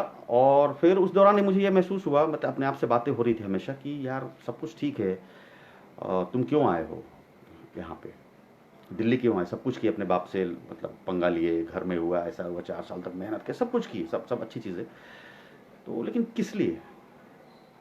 तो मुझे बहुत क्लियरली उसमें पता चल गया कि मुझे फिल्म में नहीं काम करना है, कभी भी फिल्म में कभी काम नहीं करना था। क्यों, क्योंकि मुझे पता था, जब दिल्ली में था तो मुझे मालूम था ये बात कि सिनेमा में काम करना मतलब कि फिर नई जीवन की स्ट्रगल शुरू हो जाएगी, और ये स्ट्रगल जो है वो बनने का है। वहाँ जाते ही हमको ये करना है, फिर हमको ये करना है, हमको फिर सीरियल करना है, हमको फिर फिल्म करना है, फिर हमको बड़ा फिल्म करना है, हमको लीड में करना है, हमको सुपर लीड करना है, हमको उनके साथ काम करना है, हमको इनके साथ काम करना है, हमको नेशनल अवार्ड चाहिए, ये करना ये करना ये करना। वो दिन पर दिन वो जो शाहरुख खान भावना है, वो एक बहुत ही नेचुरल भावना है, हर इंसान के अंदर होगा। कोई कह दे कि हम शाहरुख खान नहीं बनना चाहते हैं, तो बात Shahrukh Khan is not and performance की बात कर रहा हूँ, वो जो ओहदा है, एक कलाकार जो वहाँ बैठा है, मैं उस ओहदे का नाम शाहरुख खान कह रहा हूँ कि किसको मन नहीं करता, किसको मन नहीं करता कि नाचे गाया डांस करे और उसकी फिल्म में सुपर हिट हो और डांस करे, वो लड़कियों के साथ गाना गाए, कमर्शियल सिनेमा हो, आर्ट सिनेमा में काम करूँ, मैं परफॉर्मेंस ओमपुरी की तरह करूँ, तो इनकी तरह करूँ तो उनकी तरह करूँ, तो ये तो आर्टिस्ट है भाई। जब जिसके अंदर नहीं है उसको तो प्रणाम करके निकल जाना चाहिए कि भाई चूती हो तुम, जो तुम्हारे अंदर इस तरह की भावना नहीं आती है, ठीक है। तो वो मुझे मरना नहीं था, मुझे लगा कि इस बनने के चक्कर में मैं मर जाऊंगा, तो यानी कि मेरा बचपना खराब गया है। अब आगे का मेरा जो समय है जीवन का, वो साला बनने के चक्कर में बर्बाद हो जाऊंगा, शाहरुख खान बनने के चक्कर में जो पूरी ज़िंदगी ख़त्म हो जाएगी हमारी। तो नहीं जाना है, ये क्लियर था, एकदम क्लियर कि नहीं जाना है। तो करना क्या है, तो मुझे लगा कि करना ये है कि मैं नाटक सीखूंगा, एनएसडी में दूंगा, मेरा हो जाएगा, बहुत मज़ा आएगा। क्योंकि मैं एनएसडी में इसलिए जाना चाहता था कि मुझे हॉस्टल लाइफ जीना था, मुझे एनएसडी में ज्ञान लेने नहीं जाना था कि मैं जाके पढ़ूंगा और खूब नॉलेज होगी और खूब बड़का थिएटर एक्टर बन जाऊंगा मैं, ये मेरे मन में नहीं था। मुझे ये था कि एक लास्ट टाइम है मेरे जीवन में जो मैं हॉस्टल लाइफ जी सकता हूँ, क्योंकि ग्रेजुएशन के बाद आप क्या हॉस्टल लाइफ जिएंगे, ऐसा था मामला। तो खैर हुआ नहीं, उसमें मेरा फॉर्म ही कैंसिल हो गया, मुझे मतलब इंटरव्यू के लिए ही कॉल नहीं आया, तो दोबारा मैंने भरा भी नहीं। तो उस समय यह आया कि मुझे यहाँ पे नाटक सीखना है, अच्छे से तरीके से सीखना है, और सीखने के बाद हम गाँव की तरफ मुझे जाना है, उन गाँवों की तरफ जाना है जहाँ पे छोटे छोटे बच्चे होंगे, जहाँ पे पढ़ाई नहीं पहुँची अभी तक, एजुकेशन पहुँचा नहीं है। क्योंकि इस दौरान जब दिल्ली आया तो मुझे समझ में आई बात कि मेरी जो पढ़ाई हुई है बचपन से लेकर अभी तक, तो मुझे महसूस हुआ कि मुझे एजुकेशन मतलब कमी है, मिस हो गया, मुझसे छूट गया बॉस। ये कितनी ज़रूरी चीज़ है एजुकेशन, एजुकेट होना। मार्क्स लाने की बात ही नहीं कर रहा हूँ, एजुकेट होना, एजुकेशन मतलब पढ़ाई कितनी ज़रूरी है। फिर मुझे ये समझ में आया, जो मेरी अपनी समझ थी, मनुष्य के हर समस्याओं का अचूक और परमानेंट जो समाधान है, समस्या का समाधान है, वो सिर्फ और सिर्फ शिक्षा है, सिर्फ शिक्षा है। बाकी सब टेम्पररी मामला है, पेन किलर है, बाकी सब दर्द हुआ, आपने पेन खाया और पेन किलर खाया और आपको वो दर्द खत्म हो गया। परमानेंट जो व्यवस्था है, वो जो चरम सुख पे ले जाएगा आपको, वो है शिक्षा। शिक्षा मतलब ज्ञान। मुझे ये चीज़ समझ में आया कि शिक्षित और अशिक्षित में क्या फ़र्क होता है। ये बताना इसलिए जरूर चाहूँगा क्योंकि हम लोग का विषय है, तो उसमें भी थोड़ा आप समझ आएंगे, नाटक में भी इसकी एक्टिंग में भी बहुत ज़रूरत होती है। शिक्षित और अशिक्षित में क्या फ़र्क होता है। शिक्षित और अशिक्षित में मेरे अनुसार वो फ़र्क होता है कि जैसा भी सिचुएशन आता है जीवन में, शिक्षित अशिक्षित के पास उसके विकल्प लिमिट होते हैं, और जो शिक्षित व्यक्ति होता है उसके पास अनंत विकल्प होते हैं।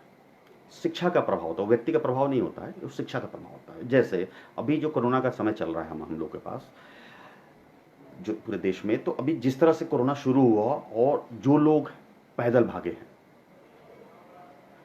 डर के जो पैदल भागे हैं, वो अशिक्षित लोग हैं। इसलिए उनको जब समस्या सामने आई तो उनको लगा कि एक ही विकल्प है, भागो, जान बचाना है तो भागो।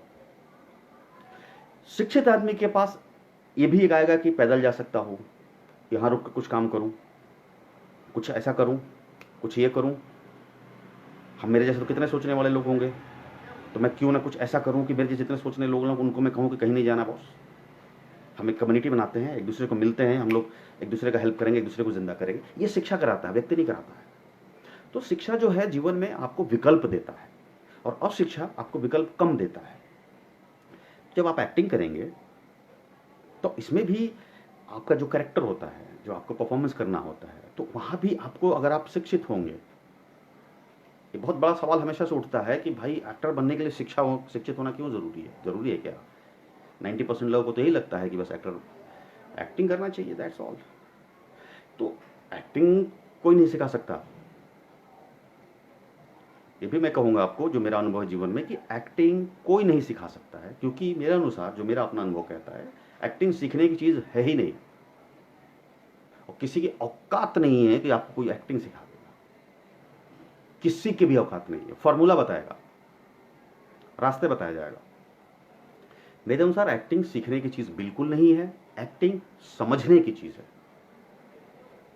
जब हम समझ जाएंगे कि मामला क्या है बॉस, ओहो तो ये मामला है, तो हम उस अपने आप को प्रेजेंट कर देते हैं। ये मेरा मानना है ऐसा। लेकिन अब वो मामला समझने में एक आदमी वैसा है जो 4th क्लास तक पढ़ा हुआ है, और एक आदमी है जो ग्रेजुएशन पीएचडी किया हुआ।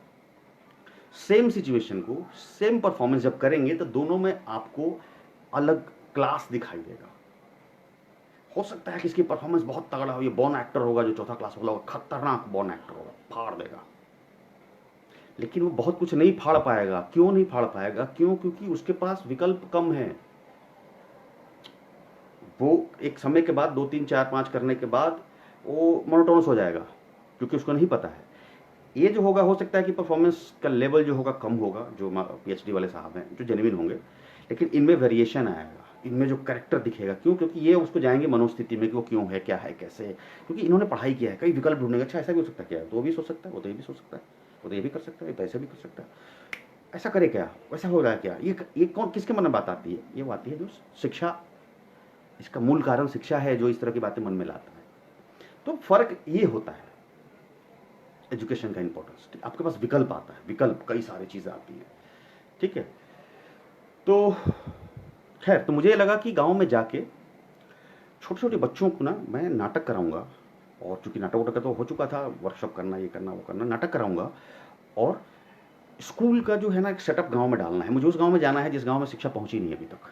तो उस गांव में जाऊंगा, कहीं भी जाऊंगा, कहीं भी, वट एवर, नहीं कोई कैलकुलेशन नहीं और कोई जीवन का नियम कानून नहीं, एकदम जैसे फक्त रूल। मेरा एक अपना मानना है कि नियम कानून की आँख ही आँख, जो दिल कहता है वही करूँगा। इधर जाना है कि इधर जाना है, कि इधर जाना है कि उधर जाना है, कुछ डिसाइड नहीं ज़िंदगी। ऐसा आज भी मैं वही हूँ।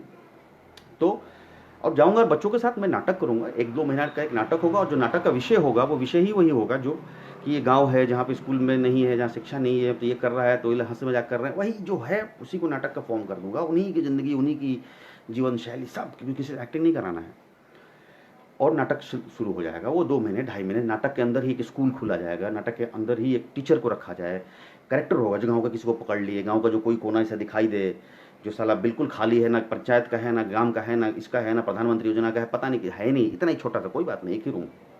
वो एक अड्डा बनाना पड़ेगा, जैसे अड्डा होता है ना, दारू का अड्डा होता है, जुए का अड्डा होता है, वैसे ही पढ़ाई का अड्डा होना चाहिए। तो नाटक में घुसा दूंगा, और फिर बम हो गया मामला, अगले गांव में यही ज़िंदगी जीना है। और मैं बहुत खुश हो गया, ये चलता रहा, मुझे समझ में आ गया। फिर उसके बाद तभी 98 आया टाइम। 98 में भारत का 50वां वर्षगांठ था, और 50वें वर्षगांठ में मानव संसाधन विकास मंत्रालय की तरफ से एक नाटक हो रहा था।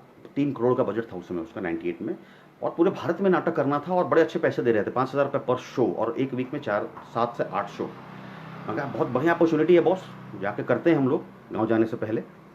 और 8-7 शो मतलब 35,000 रुपये, 40,000 रुपये, 40,000 रुपया 98 की बात कर रहा हूँ, तो लाख रुपया था। मैं कहा कि इसको पहले कमाते हैं पैसा, फिर गांव में जाएंगे तो साला अपने ही जेब से ईटा पत्थर सब लगवा के चुन देंगे साले को, स्कूल तो बना ही डालूंगा अपने ही जेब से पैसा। खैर, यही सोच करके उसको ज्वाइन किया गया, और वो पूरे भारत में हम लोग घूमने लगे, नाटक करने लगे, भारत के कई अलग अलग शहर में। और जहाँ भी जाते थे 20-21 दिन का होता था हम लोग का उस शहर में रहना, 15 दिन का रिहर्सल और 7 दिन का शो। और 20-25 लोग दिल्ली से होते थे, बाकी सारे उस शहर के लोकल आर्टिस्ट होते थे। गोवा भी गया इसी तरह में, गोवा गया। गोवा में जब हम लोग का नाटक चल रहा था तो वहाँ की भी लोकल आर्टिस्ट लोग थे। तो वहाँ मेरी एक दोस्त थी, और वहाँ पे एक लड़की से मेरी मुलाकात हुई जो गोवा की है, रहने वाली थी। और चूँकि थे हम लोग 15 और 7 22 दिन के में, मतलब शुरू का 5-6 दिन तक नहीं हुआ, मान लीजिए कि 10 दिन एटलीस्ट एक दूसरे को बातचीत सब समझ में आया, क्योंकि दोस्त बन गए थे, कैरेक्टर था उन लोग का भी, तो समझ में आया उनका नेचर। तो मुझे लगा कि यार शीज़, पता नहीं, मुझे फिर से दूसरा वो फील हुआ जो मुझे नाटक जब मैं कर रहा था साइंस कॉलेज के लिए, उस तरह की मुझे फीलिंग हुई। अरे यार ये क्यों, मतलब इनको लेके ऐसा क्यों मैं परेशान हो रहा हूँ, 2-3 दिन से मैं परेशान हूँ, क्यों परेशान हुआ। बहुत जद्दोजहद चलने लगा कि साला ये तो जाना ही नहीं था इधर बॉस, तो ये किधर तुम्हारा दिमाग जा रहा है, तुमको गांव की तरफ जाना है, तुम कहाँ इधर प्यार मोहब्बत के चक्कर में पड़ने लगे तुम। तो 2 दिन 3 दिन चला, तो मैं लगा कि यार 2-3 दिन तक एक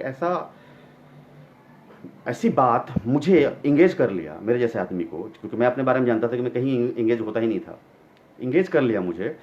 तो कुछ तो कारण है, क्योंकि मैं इन चीज़ों पर सोचता हूँ और बिलीव करता हूँ, शंकर भगवान पे बिलीव करता हूँ, क्योंकि जो बचपन में अकेले में उन्हीं के साथ मैं रहा, तो मेरे दोस्त की तरह मैं मानता हूँ उनको, हर बात उनसे बोलता हूँ, उनसे पूछता हूँ, अरे ये मैंने घंटा ये सब का फीलिंग दिलवा रहे हैं जी आप, इस टाइप से। खैर, तो हुआ, मुझे लगा कि उनसे कहना चाहिए, तो मैंने उनसे कहा उनसे कि भाई आपसे मुझे कुछ कहना है, और ये कहना है कि मुझे आपसे प्यार हो गया और मैं आपसे शादी करना चाहता हूँ, तो क्या आप भी करेंगे? कोई फोर्स नहीं है, कोई प्रेशर नहीं है। तो बड़ा अजीब लगा कि क्या क्या मतलब इस तरह की बातें कर रहे हो तुम यार, ऐसे कैसे तुम सोच सकते हो, ऐसे कैसे तुम बोल सकते हो। मैंने कहा कि यार यार मुझे लगा तो मैंने कह दिया आपसे, बात खत्म हो गई, कोई जबरदस्ती थोड़ी है। मैं कहा तुमको फोर्स कर रहा हूँ, 3 दिन से परेशान था, मैं निकल गया, बात खत्म हो गई, मर्जी तुम्हारी बॉस। एकदम डील वाली बात। ठीक है, डील। खैर चीज़ें कुछ और होनी थी, चीज़ें बदली, उनको भी अच्छा लगा, और हमारे बीच फिर मुझे लगा कि यस हो गया मामला। फिर एक अलग दुनिया चली कि वो अब उनकी शादी उदी का चक्कर था, मुझे उनको चाहिए था, मतलब चाहिए तो चाहिए था, बोला चक्कर था, चाहिए मतलब जैसे अब नाटक के लिए मैं निकल गया तो इनको कैसे छोड़ सकता हूँ, ऐसा था।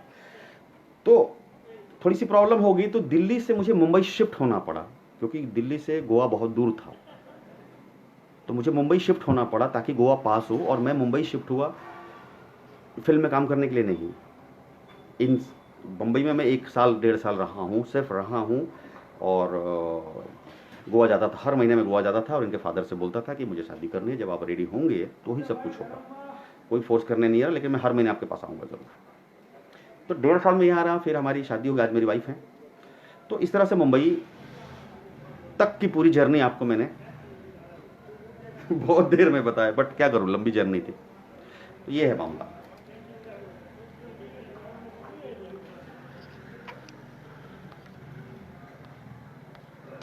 क्योंकि लंबा क्वेश्चन था भाई, स्टार्ट टू टिल जर्नी सम्राट, आपकी जर्नी अभी जानना चाहते हैं, क्वेश्चन भी सारे हैं, पर 1 बाई 1। नमस्ते भैया जी। कृष्ण शुभम चौहान, कैसे हैं कृष्णा जी आप? विकी रणबीर, थिएटर पर और नाटकों पर ही बात किया जाए। क्या बात किया जाए, पूछिए आप। आपकी बातों को मैं अपने से कनेक्ट कर पा रहा हूँ, बहुत बढ़िया। ये लगभग सब आदमी की बात है, लगभग सब आदमी की बात। नवीन कुमार, हाय नवीन, कैसे हो? बिट्टू राजपूत, नमस्ते भैया। नमस्ते बिट्टू, कैसे हो तुम? विशाल पांडे, बेबे, क्या बात है, क्या बात है, जय हो विशाल, कैसे हो तुम? अखिलेंद्र मिश्रा, बहुत बढ़िया। ये अखिलेंद्र मिश्रा कौन? अखिलेंद्र भैया तो नहीं है ना भाई? मैं फोटो नहीं देख पा रहा हूँ साफ साफ, एक सेकेंड।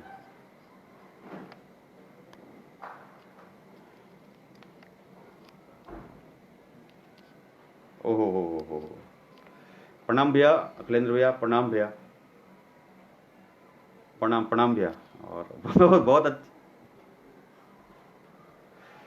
बहुत अच्छा लगल कि रुआ लाइफ पे बानी भैया आज।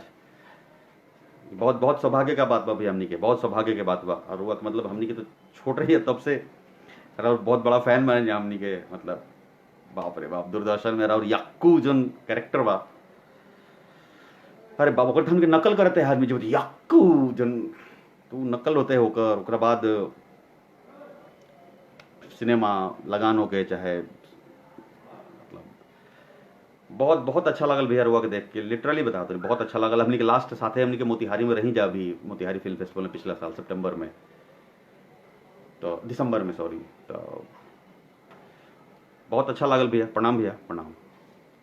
आकाश गगन, थैंक्स, थैंक यू आकाश, आकाश गगन जी। सम्राट भैया, थैंक्स, चलो बहुत बढ़िया, उसको भी, सम्राट को भी दिए थैंक्स। तारक, नमस्कार सर, नमस्कार नमस्कार तारक भाई। विवेक ओझा, हाय हाय हाय विवेक, कैसे हो? विकी, बिल्कुल गांव में जाना और वहाँ नाटक के माध्यम से जागरूक करना ज़रूरी, ये मैं कर रहा हूँ विकी। मैं आगे थोड़ा आपकी इस बात आई तो करता हूँ। तो ये क्या हुआ कि मुंबई में आके फिर जो मेरा नेचर के खिलाफ था, जो मैं चाहता ही नहीं था कि ज़िंदगी में मैं कभी फिल्म में काम करूँ, मुझे वो काम करना पड़ा। शादी के बाद हम लोग आए, मेरी वाइफ ने कहा कि रुकते हैं कुछ दिन। रुकेंगे भाई, बिल्कुल, उनका मन, बिल्कुल रुकेंगे। तो रुक गए, तो रुक ही गए। तो रुक गए तो काम करना है, तो काम करना कैसे शुरू हुआ? अब बनने की लड़ाई शुरू होगी। वहाँ कहाँ जाना था हमको? दिल का काम करने, जो मेरा दिल कर रहा है। मेरा दिल ये कह रहा है कि मैं इस गाँव में जाऊँगा स्कूल। यहाँ क्या हो गया अभी? दिल का काम की माँ की आँख। अब आपको बनने का हो रहा है कि ये करना है, वो करना है, उसके अनुसार अब आपको काम करना है। बहुत दिक्कत हुई, लेकिन सब कुछ चला। बहुत उठापटक, बहुत समय लगा। अभी काफ़ी समय हो गया, मैं 20 साल से हूँ मुंबई में, तो ठीक है, इट्स ओके। मतलब वहाँ जहाँ मैं हूँ, I am very happy, because मुझे पता है कि मुझे क्या चाहिए लाइफ में। मैं आपके लिए काम नहीं कर रहा हूँ या किसी और के लिए काम नहीं कर रहा हूँ कि मैं वहाँ हूँ कि वहाँ, क्योंकि बनना नहीं है मुझे। बनने में था इंसिडेंट हुआ लाइफ में, वहाँ से अम्बा का जन्म हुआ एक, वहाँ से मैं काम शुरू कर रहा हूँ। तो पिछले 5 साल से आज मैं वही काम करता हूँ जो मुझे करना था जब मैं घर से निकला था। तो अब मैं डबल काम करता हूँ। मुझे अब जो सिनेमा में काम जो मेरा है, मुझे अब एक बहुत बड़ा पॉपुलर एक्टर बनना है भारत का, मुझे विश्व का बहुत बड़ा पॉपुलर एक्टर बनना है। ये मैंने टारगेट बनाया है। क्यों बनना है? क्योंकि मेरा जो सपना है, मेरा सपना बॉलीवुड का बहुत बड़ा एक्टर बनना कभी नहीं था, आज भी नहीं है। मेरा जो सपना ये है, जो पहले छोटे स्तर पर था कि मैं गांव में जाऊंगा और स्कूल खोलूंगा, बच्चों को नाटक करा के स्कूल में घुसा दूंगा, अब बहुत बड़े लेवल पर हो चुका है, बहुत बड़े लेवल पर हो चुका है इतने सालों में। तो वहाँ वही मैं काम आज भी कर रहा हूँ जो सोशल हो रहा है। बहुत 5 साल से 5.5 साल से काम कर रहा हूँ उस पर, बहुत तगड़ा हो रहा है। तो अब परिवर्तन होगा, तो सपना वही है। तो मेरे जो सपने हैं, जो मेरे जीवन का जो मूल सपना है, वो सपना वही है जो मैं दिल्ली में थिएटर करता था, आज भी वही है मेरा सपना।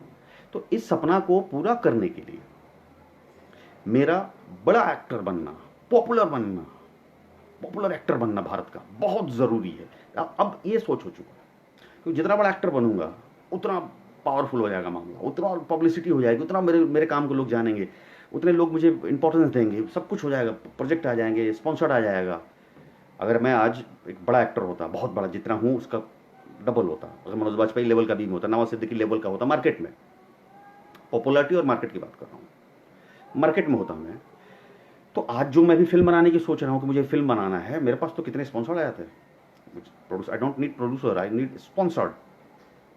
तो ये जो चीज़ है ना कि अब मुझे बड़ा एक्टर बनना है, पॉपुलर एक्टर बनना है, भारत का खूब पॉपुलर एक्टर बनना है। क्यों? क्योंकि मुझे अपने ड्रीम्स को पूरा करना है। तो ये पूरा जो कैलकुलेशन है, अभी कैलकुलेशन चेंज हो गया पूरा। तो काम वही हो रहा है भाई, लेवल कुछ और हो गया, उसका एंगल कुछ और हो गया, और अब बड़े लेवल पे हो रहा है, होगा वही।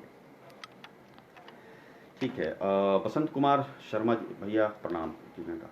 देवांश ओझा, अरे देवांश, क्या हाल है देवांश, कैसे हो? मैं बिहार से, थिएटर्स पटना से डिप्लोमा में ड्रामेटिक किया है और 21 साल से एक्टिंग फील्ड में काम कर रहा हूँ, छपरा बिहार से। बहुत अच्छी बात है बसंत भाई, बहुत अच्छी बात है, थैंक यू। एक्टर का प्रिपरेशन कैसे होना चाहिए, प्लीज़ गाइड। हाँ ठीक है, ये बढ़िया सवाल है। वो कैसे होना चाहिए, ये मैं जिस तरह का आदमी हूँ वो बताना बिल्कुल ज़रूर पहले समझूंगा कि कैसे होना चाहिए। मेरा जो नेचर है, मुझे शुरू से, जब से समझ बढ़ी, जब से बाबूजी ने कहा कि तुमको अपना स्वावलंबी होना पड़ेगा, जब से ज़रूरतें आने लगी और सॉल्व होने लगा, तो मुझे ये लगा कि कौन क्या कहता है ना, मुझे जानना ही नहीं है, मुझे खुद जानना है कि क्या है मामला। तो मैंने कोई भी पढ़ाई नहीं की है प्रॉपरली। किताब मैंने नाटक के शास्त्र पर, कोई मुझसे पूछे कि आंगिक होता है कि वाचिक होता है कि दिस होता है कि डैट होता है, आई डोंट नो बॉस, ये उसके लिए मुझे एक्टिंग नहीं करना है। मैं एक्टिंग इसलिए नहीं कर रहा हूँ कि नाट्य शास्त्र में क्या कहा गया है। नाट्य शास्त्र में ये कहा गया कि एक्टर को ऐसा होना चाहिए, एक्टर को होना चाहिए। अरे तेरे लिए थोड़ी कर रहा हूँ बॉस, मैं तो सब अपने लिए नाटक कर रहा हूँ ना, अपने लिए एक्टिंग कर रहा हूँ ना, ये मेरी सोच है। तो इसी तरह से मैं आपको जवाब दूंगा कि प्रिपरेशन में मुझे लगता है कि हमें जो सिखाया जाता है नाटक में, जैसे मेरी अपनी सोच है कि मैं अपने बेटे को कभी नहीं कहूंगा कि तुमको अगर एक्टर बनना है तो तुम थिएटर जाओ, बिल्कुल नहीं कहूंगा। तुमको फिल्म एक्टर बनना है तो तुम थिएटर करो, मैं बिल्कुल नहीं कहूंगा उनको, नहीं कहूंगा। ये मेरी सोच है, मुझे ऐसा लगता है कि वो फॉर्मेट अलग है, ये फॉर्मेट अलग है। उसमें से वो माइंड सेटअप में जैसे होता है ना कि आपको अमेरिका जाना है पढ़ने के लिए, छोड़िए अमेरिका, आपको दिल्ली जाना है पढ़ने के लिए, तो कौन से स्कूल में पढ़ाना है? गवर्नमेंट स्कूल में पढ़ाना है कि उस स्कूल में पढ़ाना है, इस स्कूल में पढ़ाना है कि मिलिट्री स्कूल में पढ़ाना है? जब आपको मिलिट्री में जाना है तो मिलिट्री स्कूल में पढ़िए ना। जब मिलिट्री में जाना है तो मिलिट्री स्कूल में पढ़िए। जाना है मिलिट्री में, पढ़ रहे हैं आप रेगुलर स्कूल में, व्हाट इज दिस? ये मेरा अलग, पढ़ाई का फॉर्मेट अलग है। तो मुझे जो समझ में आया अब तक की मेरी सारी जर्नी में ये है कि जिन लोगों ने भी कहा है जो बातें, क्योंकि उन लोगों की बात मैंने पढ़ी, लेवस्की साहब ने भी जो भी कहा है कि बातें वही है। देखिए, बुक्स में जो कुछ भी कहा गया है अभिनय के बारे में, वो किसी का अनुभव है। तो हो सकता है कि आपको उनकी विचार अच्छी ना लगे, आप पर्सनली उनसे कन्विंस ना हो सकता है। लेकिन वो जो उपाय बता रहे हैं, वो उपाय उनका निजी नहीं, एक रास्ता है। जैसे मुंबई से पटना पहुंचना है, और मुझे लगा कि यार पटना कैसे पहुंचूं मैं, तो भाई ठीक है, लेविस्की साहब क्या कहते हैं, तो लेविस्की साहब कहते हैं कि डब्लू को गाड़ी बनाओ, उसको एक डब्लू को चार चक्का बना दो और एक डब्लू को हैंडल बना दो और गाड़ी चालू कर दो बेटा, ये डब्लू क्या है, वो डब्लू क्या है, ये डब्लू क्या है, वो डब्लू क्या है, ये डब्लू क्या है, करते करते पहुंच जाइए पटना। तो आप पहुंचेंगे पटना, बिल्कुल पहुंचेंगे। तो ये आपको कन्विंस करे या ना करे, बट वो रास्ता है। कोई कुछ और बता देगा, कोई कुछ और बताए कुछ, तो आप कन्विंस हो ना हो, लेकिन ये सब रास्ते हैं।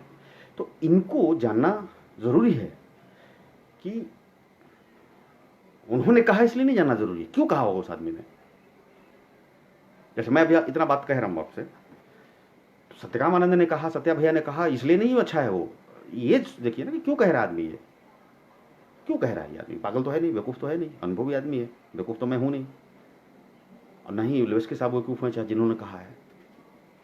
तो क्यों कहा है, क्या है इसके बुद्धि, क्योंकि क्या चक्कर है ना, क्यों कहा है, इसका जो आंसर है ना, ये गुरु देता है। और हमारे देश में गुरुओं का देश है, लेकिन गुरु नहीं है हमारे देश में, खत्म हो चुके हैं। इस देश में गुरुओं की है ही नहीं, कमी है। यहाँ नॉलेज ही नहीं है। गुरु जो आपके हैं वही साले घंटा गोपाल गुरु हैं। उनको घंटा नहीं पता है कि एक्टिंग क्या होती है, उनको नहीं पता है कि वो जहाँ है वहीं है, तो पुराना है, चाहे अपडेट नहीं हुए हैं, अपग्रेड नहीं हुए हैं, उसी चीज़ें बदल रही है ना, समय परिवर्तन जो होता है, समय के अनुसार हर चीज़ बदल रही है। तो आपके अभिनय का भी तरीका जो है, फॉर्मेट है, करने का जो तरीका वो बदल रहा है रोज़। तो सन 77 की एक्टिंग आज 2020 में नहीं होगा। तो सन 77 के टीचर से पढ़ेंगे तो 77 बताएंगे ना, शुरू कहाँ से 2020 का बताएंगे। तो ये सब बहुत बेसिक चीज़ें हैं। तो मुझे लगा कि उनको जानिए कि क्यों कह रहे हैं, अगर प्रॉपर आप किताब के थ्रू जा रहे हैं तो। दूसरा मुझे ये लगा कि पढ़ाई, एजुकेशन तो भाई पढ़ना पड़ेगा आपको। क्यों पढ़ना पड़ेगा कि तभी ये चीज़ें जो मैं कह रहा हूँ तब आपको समझ में आएगी बातें। खाली एक्टिंग कर देना, एक होता है बॉर्न एक्टर, वो आया, उसने दिया, उसने मारा ठा साला क्या परफॉर्मेंस किया, और गर्दा कितना में, वो हर चीज़ में एक ही काम करेगा। वो 2 फिल्म में, 3 फिल्म में, 4 फिल्म में, बात खत्म बॉस। उसके आगे क्या गियर है नहीं उसके पास, इवन डेड उसको मालूम ही नहीं है कि गियर भी लगता है, गियर भी होता है। तो और एक है कि ओके 4 गियर और है बॉस। तो ये जो 4 गियर की जिसकी जानकारी होगी वो गाड़ी लंबी जाएगी, सिंपल सा फंडा है। तो ये गियर है कि नहीं है, इसके लिए आपको जानना बहुत ज़रूरी है कि क्या है गियर, वो कौन से गियर हैं, ये गियर लगाने पर क्या होता है, ये गियर हमको क्या सिखाता है। तो इसके लिए पढ़ाई बहुत ज़रूरी है, बहुत ज़रूरी है। आप टॉप करें, थर्ड बिहार में गर्दा मचा दीजिए, दैट इज़ नॉट, वो रिक्वायरमेंट नहीं है, जानना बहुत ज़रूरी है। तो मुझे जो समझ में आता है, जिस पर मैं काम करता हूँ अभी, जिस तरीके से मैं अपना काम करता हूँ जो फिल्मों में, मैं वही आपको बता पाऊंगा। क्योंकि क्या होता है वो हर आदमी पर अलग अलग डिपेंड होता है। आपके लिए एक्टिंग कुछ और है, मेरे लिए एक्टिंग कुछ और है, सबका फॉर्मेट अलग होता है ना। क्योंकि हम सब मनुष्य हैं। अगर आप साइकोलॉजी और साइंस की बात करें तो हमारे सबके अंदर एक चीज़ है जो अलग है, या फिट किया हुआ बाय नेचर का दिया हुआ है। एक सीन है कि माँ मरी हुई है, मैं तिस्मार खान एक्टर हूँ, आप लोगों में से जो लोग हैं सब तिस्मार खान एक्टर हैं, और मुझसे भी बड़े बड़े तिस्मार खान एक्टर हैं, उनके भी दादा परदादा सारा तिस्मार खान आएंगे। और सिचुएशन एक ही होगा कि माँ ठेस लग गया और माँ मर गई, और मिठाई लेके आया था तुम्हारे लिए कि माँ बेटा लो, ये लो, तुम्हारे लिए ज़िंदगी में पहली बार मिठाई लेके आई हूँ, और माँ मर गई, बात खत्म। तो ये सारे के जो लोग होंगे, भावनाएं सबकी एक होगी, सबकी भावनाएं एक होगी, लेकिन तरीका अलग होगा। सब अलग करेंगे, आप लोग कुछ और एक्टिंग करेंगे, मैं कुछ एक्टिंग और करूँगा, और जो तिस्मार खान लोग हैं वो लोग कुछ और एक्टिंग करेंगे। तो हम सब अलग हैं। तो हर आदमी का एक अलग खोपड़ा होता है, अलग उसकी ऐप है उसके अंदर। तो हर आदमी को सोचने का तरीका जो है वो अलग है। तो जो अलग है उसी पे ध्यान रखना है। ये किसी को फॉलो नहीं करना है कि फलाना आदमी ने कह दिया तो साला एक्टिंग यही होता है, तो आप क्या हो जाएंगे, नकलची हो जाएंगे। उसके फॉलो, किसी को फॉलो नहीं करना है, उनको जानना है, उनकी जर्नी देखनी है, उनका सब कुछ देखना है, बट उनको डोंट बिकम अ फॉलोअर्स। आपको फॉलोअर नहीं बनना है, उनकी चीज़ें बेस्ट चीज़ लेके आपको एक अपना रास्ता बनाना है। ये फ़र्क होता है ना आप बनना और फॉलोअर होने में, ठीक है। तो मैं उसी सोच का आदमी हूँ, मुझे जो सही लगता है, मैं अपने सोचता हूँ कि मैं इसको कैसे करूँगा, वो कौन किसके क्या करेगा भाड़ में जाए, मैं कैसे करूँगा इसको। तो वो उस ट्रैक पे मैं जाता हूँ। तो मुझे लगता है कि एक बहुत ज़रूरी है, अभी आऊँगा नीचे घुस रहा हूँ, तो ये पहली चीज़ तो बहुत ज़रूरी है ये बात जान लेना कि बॉस आपको एक समुद्र है, उसमें डुबकी मारना है। तो क्यों डुबकी मारना है? इसलिए नहीं कि एक्टिंग करने के लिए समुद्र में डुबकी मारना ही पड़ेगा, नहीं। ये परम सत्य है कि जब आप डुबकी मारेंगे तो आपको रत्न मिलेगा ही मिलेगा बॉस। वो जो नीचे तक जाएंगे पानी में आप, और जब ज़मीन छू के वापस जब आएंगे, जब समुद्र की दुनिया में तैरेंगे, या अपने कल्पना की दुनिया में जब आकाश और नक्षत्र में पूरे गैलेक्सी में जब आपका दिमाग विचरण करेगा, तो खाली थोड़ी आएगा, कुछ तो लेके आएगा, आएगा ही आएगा। ये परम सत्य है, तो जाना पड़ेगा, ठीक है। तो आप फिर अपना रत्न ढूंढ लेंगे, आप किसी का ढूंढा हुआ रत्न मत लीजिए। ये ना कि उन्होंने मार दिया, मनोज बाजपेयी साहब ने ठक से मार दिया और वो जाके एक रत्न लेके चले आए, तो हम मनोज बाजपेयी के बहुत बड़े फ़ैन हो गए हैं, और हम अपने जब ऐसा काम मिला तो हम मनोज बाजपेयी की तरह टक से वही रत्न लेके चले आए। तो ये तो उनका है, आपका नहीं है। तो अपना ढूंढना चाहिए हमें। अब आते हैं इसके नीचे, क्योंकि मैं थोड़ा उल्टा जा रहा हूँ, मतलब कि अभी ये पहले डिसाइड तो करना ही पड़ेगा प्रिपरेशन में।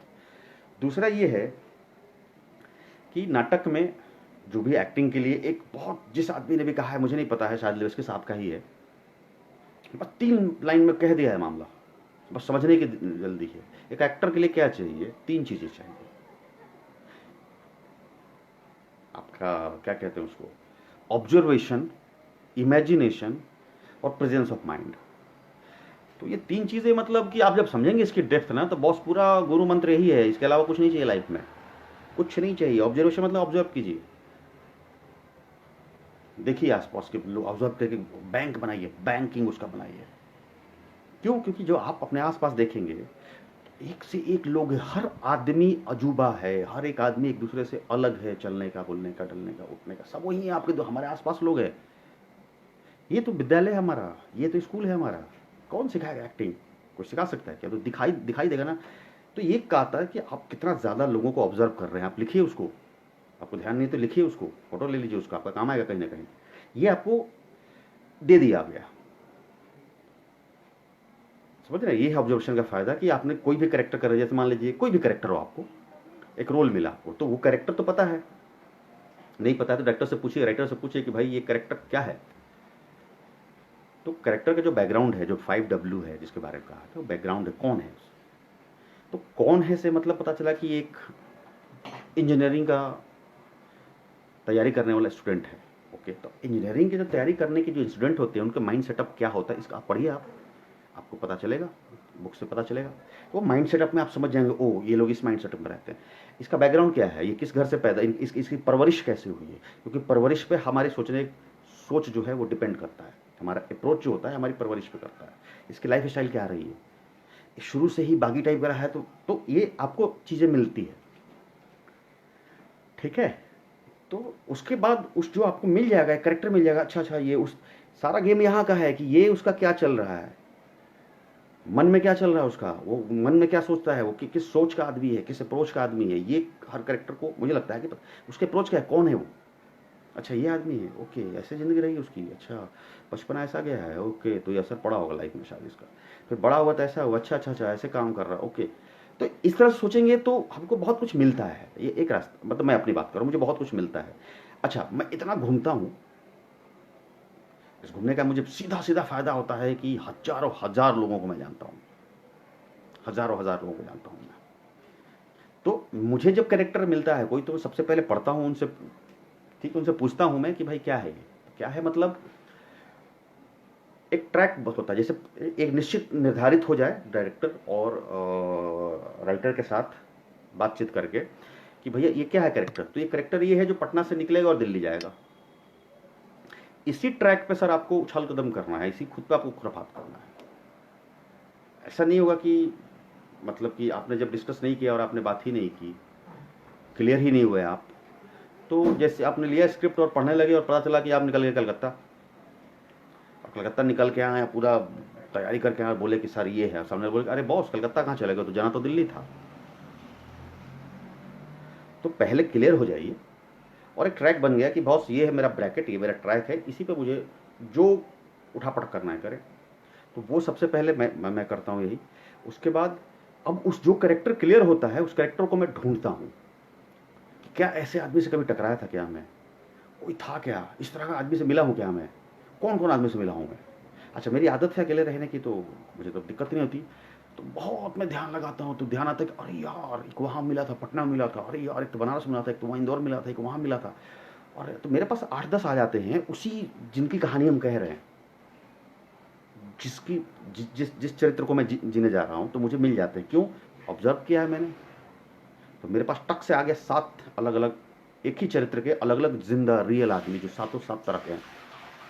सूत्र अंदर जो है, बेस है, अंडरलाइन वो एक ही है, भावना वही है, सब कुछ है, लेकिन सब अलग खोपड़े के हैं।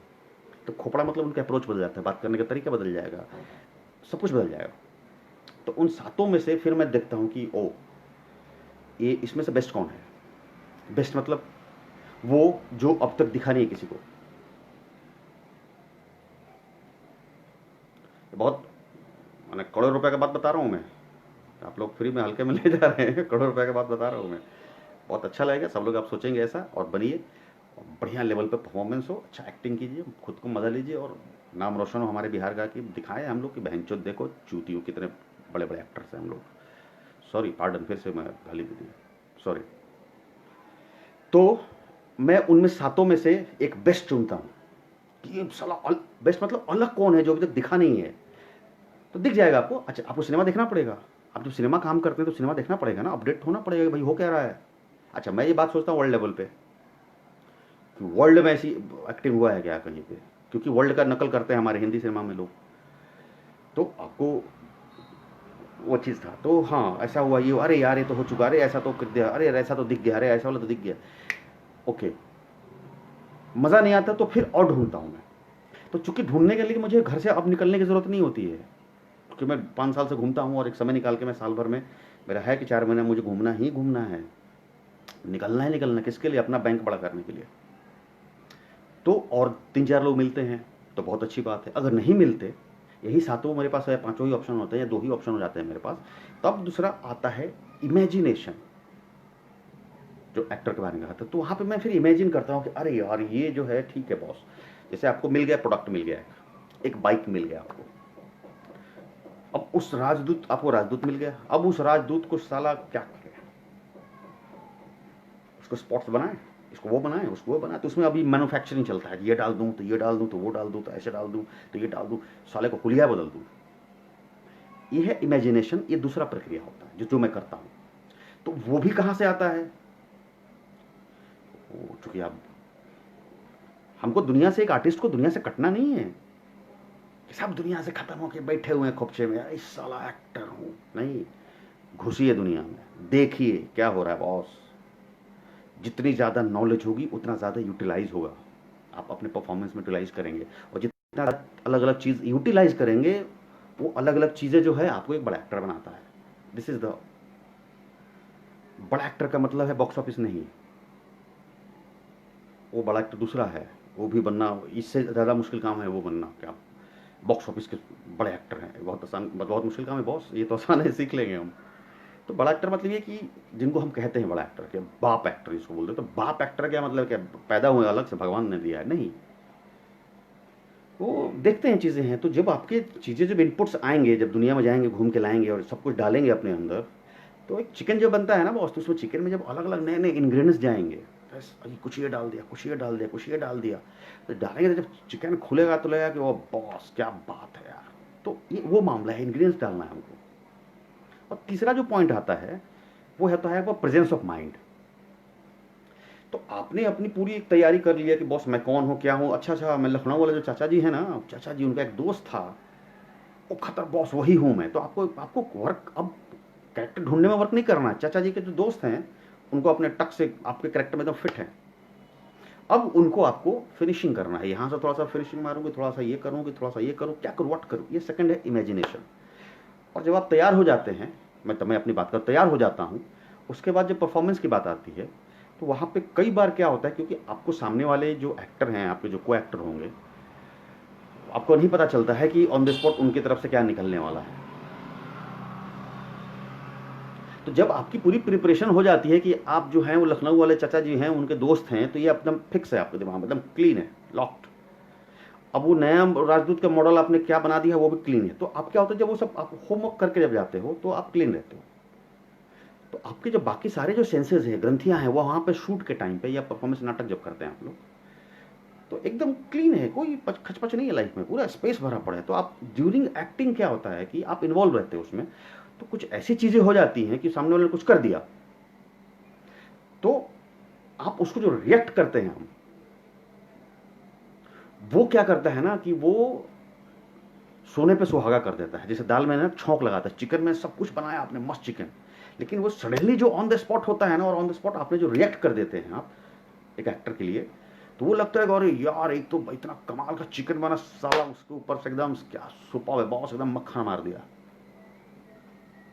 तो ये तीन चीज जो है,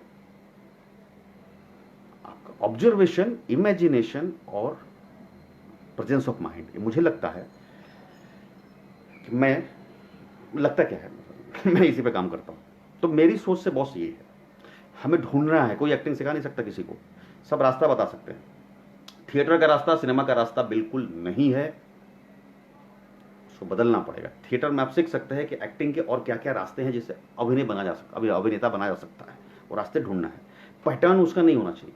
मैं थिएटर करने वाले से यही कहूँगा कि आप लोग थिएटर कीजिए, लेकिन थिएटर के जो परफॉर्मेंस का जो पैटर्न है, जो एक्टिंग का पैटर्न है, वो पैटर्न पे आप बहुत ज़्यादा फोकस हो जाएंगे तो सिनेमा में वो पैटर्न नहीं चलता है, उसको ओवर एक्टिंग कहा जाता है आज के डेट में। आज तो कन्वर्सेशन हो गया, एक्टिंग तो रहा ही नहीं है। आज हमारे हिंदी सिनेमा में कन्वर्सेशन हो गया है। जो नॉर्मली कैसे बात करेगा वो अभी मैं आपको बताऊं, शेरनी जो फिल्म कर रहा हूं मैं विद्या बालन जी के साथ, और न्यूटन जो फिल्म आई थी 2018 में जो ऑस्कर के लिए गई थी, तो उसके डायरेक्टर जो हैं अमित मापुस्कर, वो कर रहे हैं डायरेक्ट उस फिल्म को, शेरनी नाम है उसका। तो उसमें मैं कर रहा हूँ, बहुत ही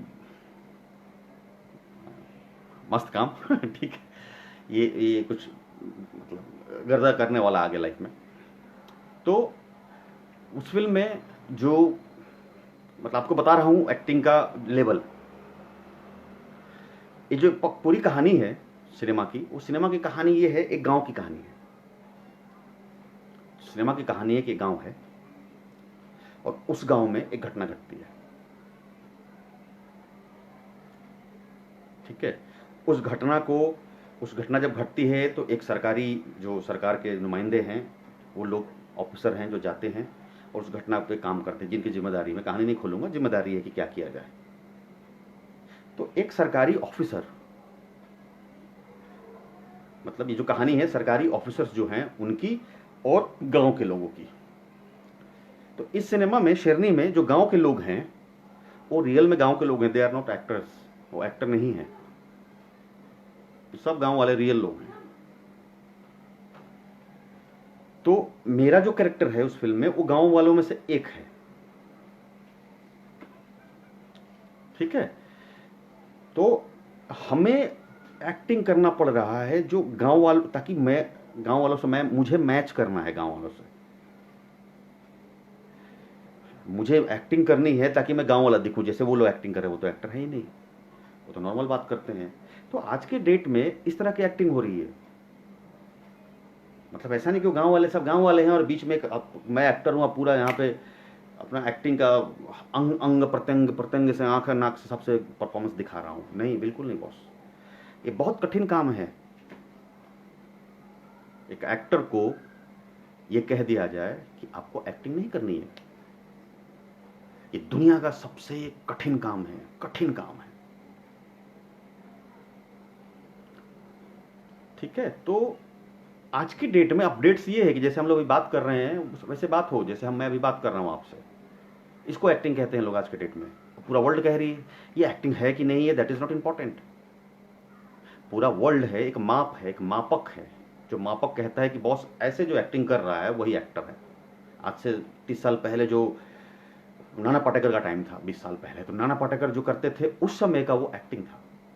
जो मापक यंत्र था, यस साला एक्टर तो यही है, आज का बदल गया है। तो आज का क्या बदला है वो आपके लिए अच्छा है कि नाट्य शास्त्र क्या कहता है, दैट इज नॉट इम्पॉर्टेंट। नाट्य शास्त्र नारद जी ने लिखा था, तो आए हैं क्या अपडेट करने के लिए? नहीं आए हैं। तो वो क्या किए नहीं, मतलब आज चल क्या रहा है, आज मार्केट में क्या डिमांड है भाई, आप क्या देंगे कि आप, मतलब सिंपल सी वो है ना मामला ये। तो परफॉर्मेंस अभी उस लेवल पर हो गया है कि आपको बात करनी है, कन्वर्सेशन हो गया। पहले एक्टिंग होता था, आज के डेट में कन्वर्सेशन कहते हैं उसको, बातचीत कीजिए। और आप लोग भी देख ही रहे हैं, मेरे लाइफ का सबसे कठिन काम है शेरनी में, क्योंकि मैं वो गांव वाला बन गया हूं। तो गांव वाला बनने के लिए मुझे उनकी नकल नहीं करनी है, वो बैठ के ऑब्जर्वेशन नहीं हो रहा कि ये लोग क्या कर रहे हैं, वो बस मतलब वो समझ जाना है कि भाई इसका ग्रामर क्या है, ऐसा ऐसा, मतलब मैं बता रहा हूँ। तो ये जो 3 चीज़ें हैं, ये बहुत आपको हेल्प करेगी आपको अपनी सोचने के लिए, आप किसी और को फॉलो नहीं करेंगे। ऑब्जर्वेशन, इमेजिनेशन और प्रेजेंस ऑफ माइंड। तो ये तीनों मतलब खाली एक लाइन नहीं है मेरे अनुसार, मैंने इसका मतलब ये समझा कि आप कल्पना कितना कर सकते हैं। मान लीजिए कि आपको ज़िंदगी भर में, अच्छा हमारा जो, मतलब मान लीजिए कि आपको, आपने कुछ काम किया और आपको लगातार 5 इंस्पेक्टर का ही रोल मिल गया। आपने एक ऐसा रोल किया जो आप सुपरहिट हो गए, नाटक हो चाहे सिनेमा, तड़ से मिल गया आपको एक इंस्पेक्टर का किया आपने, तड़ से फिर अगला फिर इंस्पेक्टर मिल गया आपको, अगला करेक्टर फिर आपको इंस्पेक्टर मिल जाएगा। तो ये 5-6 अलग आपको इंस्पेक्टर मिल जाएगा, तो आपको कितनी औकात है वेरिएशन देने की, है औकात? नहीं है ना, क्योंकि आप कहीं ना कहीं से इंस्पायर्ड होंगे। तो मुझे लगता है कि आप जब जाके किसी सिनेमा से इंस्पायर्ड हो, किसी सिनेमा को देख के आप इंस्पायर्ड हो ताकि उसका नकल करें, वो आप पकड़े जाएंगे, और वो हो चुका है।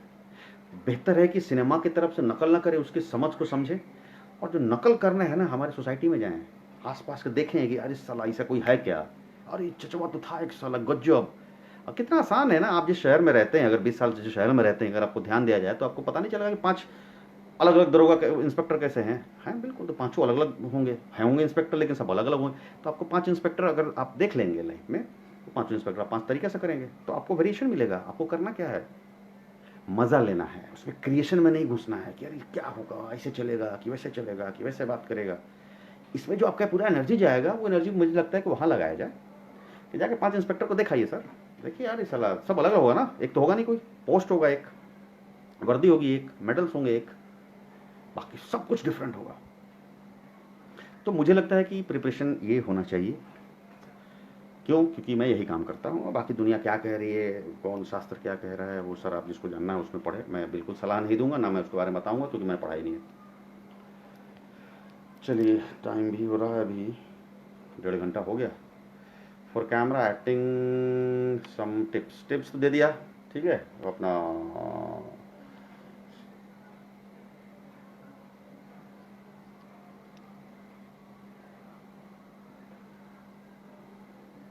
हाँ देवांश, हाँ बिल्कुल, दिल्ली में एक्टिंग ग्रुप खोलने की मैंने ही बात कही थी, और खुलेगा, लेकिन मैंने बहुत अच्छे से बताया भी था उस दिन, और अभी भी बता रहा हूँ कि एक है दिमाग में कि दिल्ली में कभी आने वाले समय में, क्योंकि जिस तरह से वहाँ प्रॉब्लम्स दिख रही है, देख रहा हूँ मैं, बच्चे बहुत सारे लोग हैं, तो एक है आगे का प्लान है। तो जज्बात में नहीं खुलेगा, उसका अपना एक ये है, समय है, अभी समय है, उसमें बहुत सारी चीज़ें होती है, खाली बोल देने से थोड़ी होता है।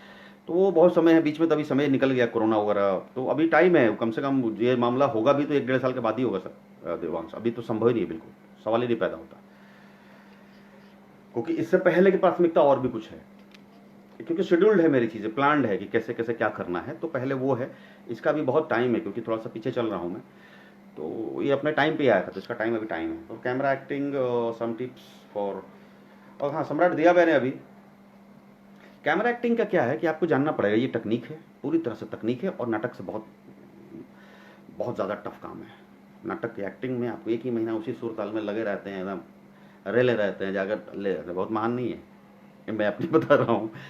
सिनेमा की एक्टिंग, कैमरा की एक्टिंग बहुत बहुत, बाप रे बाप, मतलब अब लोग हल्के में ले लेते हैं, ऐसे कैसे, कितनी बड़ी बात, ये एक सिस्टम है, हमारा ब्रेन और हमारी जो सिस्टम है ना, वो सिस्टम में इतनी पावर है कि हमको उस सिस्टम में आना होता है, दैट्स ऑल।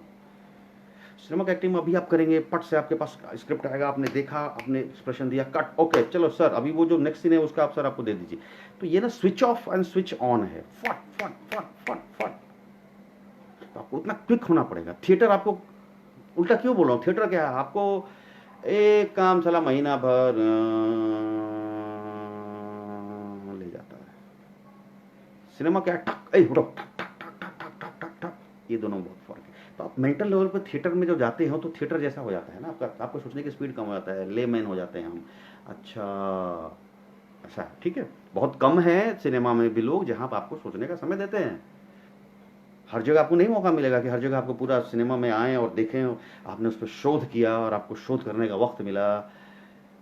और बहुत माने एक तो लोग कम है वैसे, और दूसरा कि आपको उतना बड़ा एक्टर बनना पड़ेगा ताकि एक बार शोध करने का समय दें। शुरुआती दौर में घंटा नहीं कोई आपको समय देगा। आपको कल सुबह शूट है, रात को कोई 10 बजे कॉल करके बोलेगा और इसे आमिर खान के साथ फिल्म में तू करेगा, हाँ करूँगा, क्या है वो पता नहीं, कल आ जा सुबह। आप जाएंगे, टक से कपड़ा पहनेंगे, हाथ में डायलॉग्स आएगा और आपको बोल देना है, क्या कीजिएगा आप उसमें।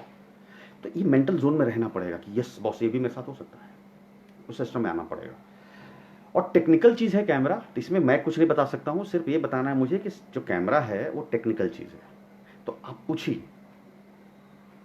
टेक्निकल का मतलब ये है कि इस बात का ध्यान रहे कि मैं जो एक्टिंग कर रहा हूँ वो दिखना भी तो चाहिए, कैमरा में कैप्चर होना चाहिए।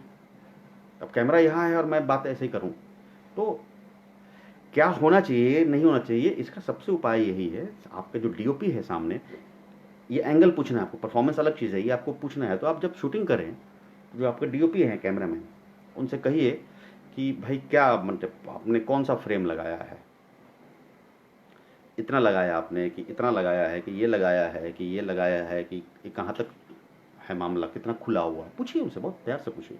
बहुत वो मतलब क्या कहाँ तक लगाया तुमने, ऐसा पूछेगा तो पटक का मारेगा भी सब। ठीक, सभ्य इंसान, एक आर्टिस्ट को सभ्य होना बहुत ज़रूरी है। सभ्य आप नॉर्मल लाइफ में क्या है उसे मतलब नहीं, सभ्य मतलब अपने वर्क के लिए। तो आप प्यार से उनसे पूछिए क्या है, तो आपको सब बताएंगे। तो जैसे आपको बता दिया गया कि बॉस तुम्हारा इतना ही लगा हुआ है, तुम इतना नहीं जा सकते हो, तो आपको पता चल गया ना, तो आप ऐसे डायलॉग बोलेंगे। लेकिन जब आपको पता नहीं है तो बोलते बोलते इधर भी चले जाएंगे उधर भी चले जाएंगे, तो गरियाएगा। पहली बात, अगर वो बेवकूफ़ होगा, चुतिया डायरेक्टर होगा, तो ये सीन ऐसे ही रख लेगा। तो इस सीन में आप क्या दिखेंगे, दिख रहा है क्या दिखेंगे आप, और एक ऐसे बात करेंगे तो क्या दिखेंगे आप, तो ये जानना चाहिए।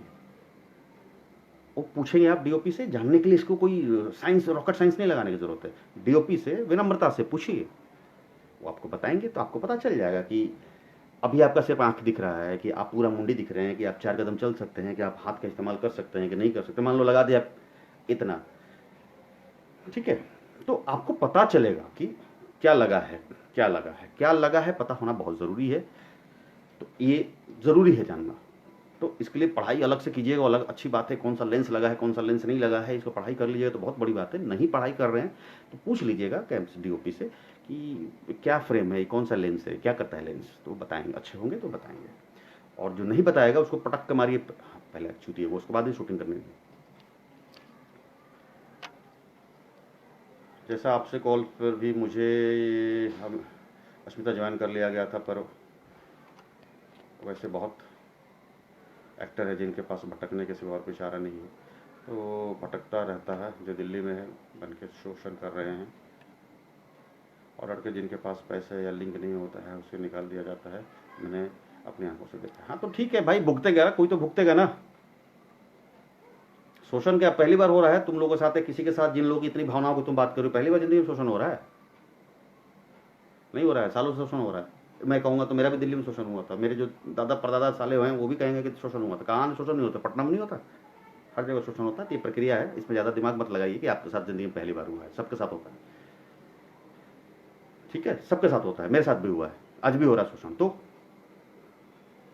सिंपल सी बात है, ये तो होगा ही होगा। तो ये पहले से पता नहीं था आपको, तो इसलिए तकलीफ हो रही। तो पहले से पता नहीं था, क्यों नहीं था? कि आपने होमवर्क नहीं किया था। तो बेटा आपने जो वो होमवर्क घर पे नहीं किया था तो स्कूल जाके करेंगे ना आप। तो आपने स्कूल में आके इतना ज़िंदगी के बारे में सीख लिया। दिल्ली ने आपको एक्टर नहीं बनाया, दिल्ली ने आपको बना दिया कि बस आगे की तुम्हारी जर्नी क्या है। इसको हल्का समझते हो क्या तुम? ये छोटी बहुत छोटी चीज़ है जिसने तो आपको क्लियर कर दिया कि बहुत शोषण होता है, ये होता है, वो होता है, वो होता है, सब जिंदगी को सीखने गए हो, एक्टिंग तो सीख ही लोगे यार। इस चीज़ को ऐसे लीजिए आप। और जो परेशानी है, जिस परेशानी में लोग कह रहे हो कि बहुत शोषण हो रहा है, परेशानी हो रही है, भटक रहे हैं, कौन भटक रहा है? भटक वो रहा है जिसको पता नहीं है कि जाना कहाँ है।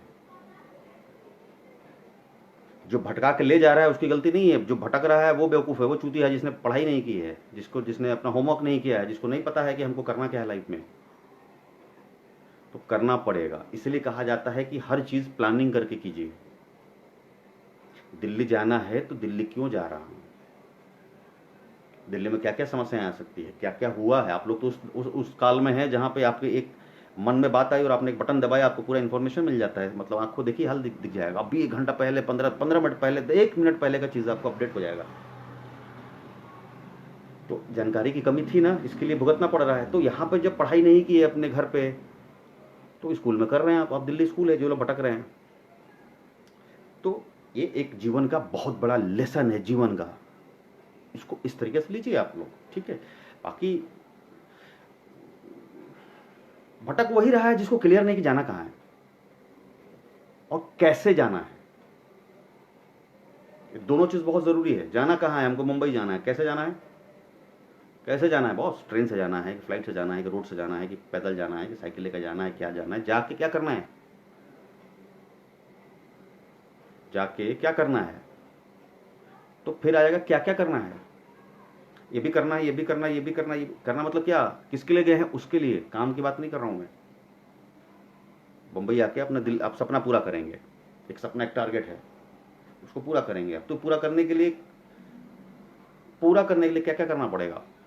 ये सारे जब कार्य हम मुंबई आने से पहले करेंगे तो मुंबई आके नहीं करना पड़ेगा।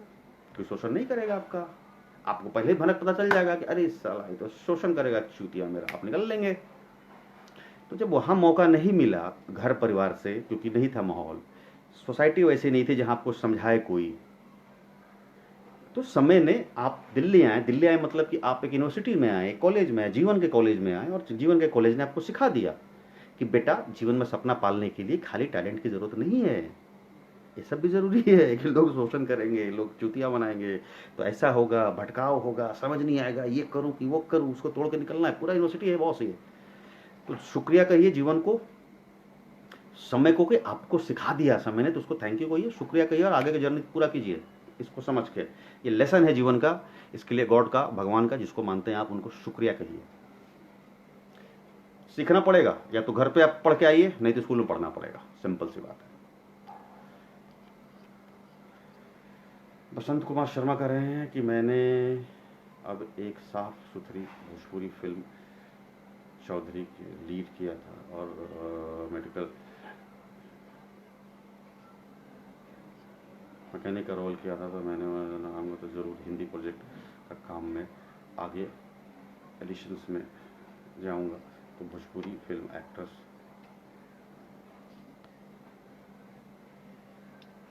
भोजपुरी फिल्म एक्ट्रेस होने के वजह से बड़ा तो नहीं आएगा। हाँ आएगा, बिल्कुल आएगा बसंत कुमार जी। मैं आपको सलाह दूंगा, बहुत प्रैक्टिकल बात बता रहा हूँ आपको। जो लोग काम कर रहे हैं इंडस्ट्री में, अभी तो खैर अभी की बात नहीं कर रहा, जो लोग इंडस्ट्री में लिटरली काम कर रहे हैं, एक सेकेंड, सोचने वाली बात है कि जो लोग इंडस्ट्री में लिटरली काम कर रहे हैं, क्या उनको वो काम पे ध्यान है कि उनको पता है कि बसंत जी क्या कर रहे हैं, सम्राट क्या कर रहे हैं? मुकेश छाबड़ा बहुत बड़े कास्टिंग डायरेक्टर हैं, मेरे दोस्त भी हैं। मुकेश छाबड़ा को पता है कि मुकेश छाबड़ा की बसंत आज के डेट में क्या कर रहे हैं, या जो जितना भी बॉलीवुड के एक्टर्स हैं उनको पता है, डायरेक्टर्स जो हैं या कास्टिंग डायरेक्टर हैं, कि आप अभी क्या कर रहे हैं? नहीं पता है, वो अपना काम कर रहे हैं। सच्चाई यही है, प्रैक्टिकल बात। तो मैं आपको सलाह दूंगा, जो भी सुनने लोग, कि न जिक्र करें आप लोग कि आपने भोजपुरी में काम किया है, मत कीजिए जिक्र, क्योंकि इसका इमेज बहुत खराब है। भोजपुरी आते ही जो इमेज पड़ता है वो, अश्लीलता छोड़ दीजिए, अश्लीलता की बात ही नहीं है, वो तो टॉपिक नहीं है, क्योंकि आपका सब्जेक्ट हमारा अश्लीलता नहीं है। भोजपुरी सुनते ही ये लगता है कि साला गधा एक्टर है, साला ये साला महागधा होगा, क्योंकि गधा जैसा काम होता है वहाँ। आप कहिए कि साउथ की फिल्म की है मैंने, तो लोग कहेंगे वाओ बॉस ये तो इंटेलेक्ट आदमी है, तो बढ़िया काम करके आया होगा। तो ये है कि भोजपुरी सुनते ही गधा होगा तो आपका कट जाएगा, आपको काम नहीं मिलेगा। आपको सामने दिखाई देगा कि वो कैसे रिएक्ट, मतलब कि आपको बुरा लग जाएगा।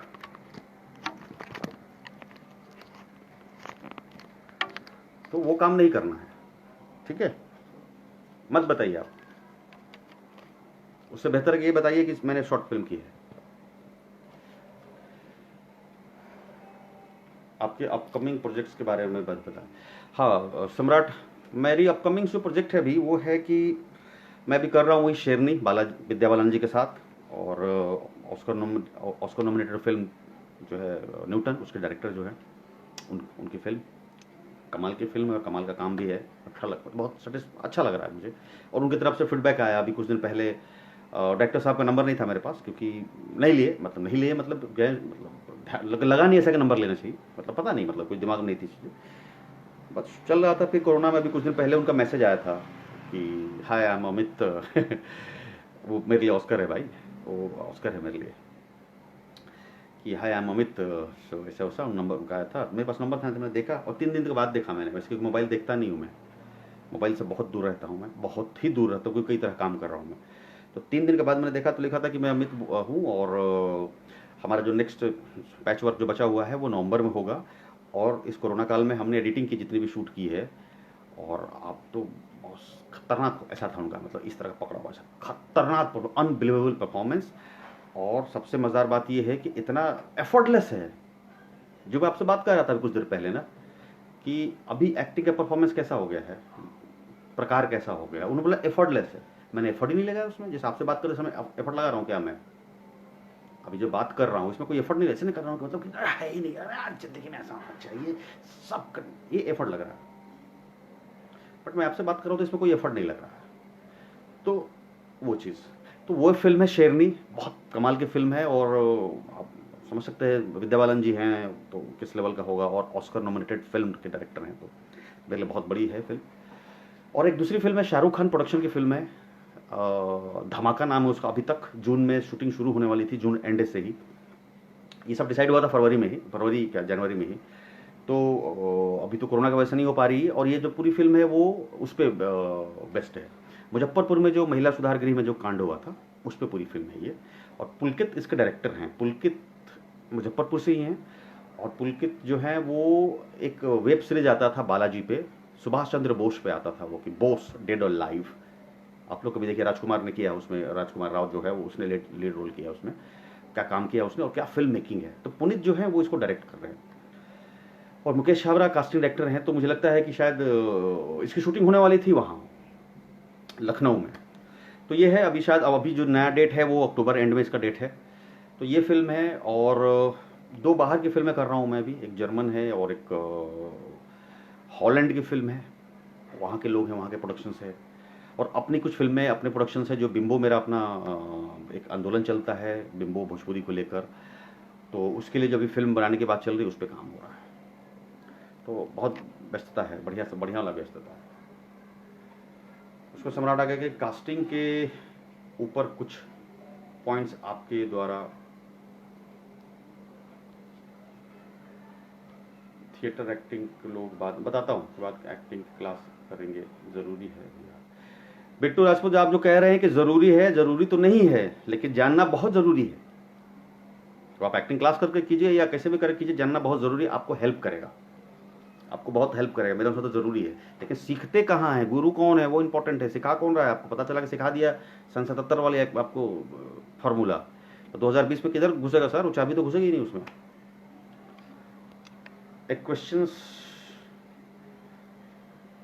बच गया रह गया कि मैंने तो लिस्ट करता था, थिएटर पर बात में बहुत सारी बात हुई है जो बेनिफिट रही, पर एक सवाल, आपकी कास्टिंग कैसे हुई आपकी फिल्म जर्नी में, अभी तक ठीक है मैं बताता हूँ।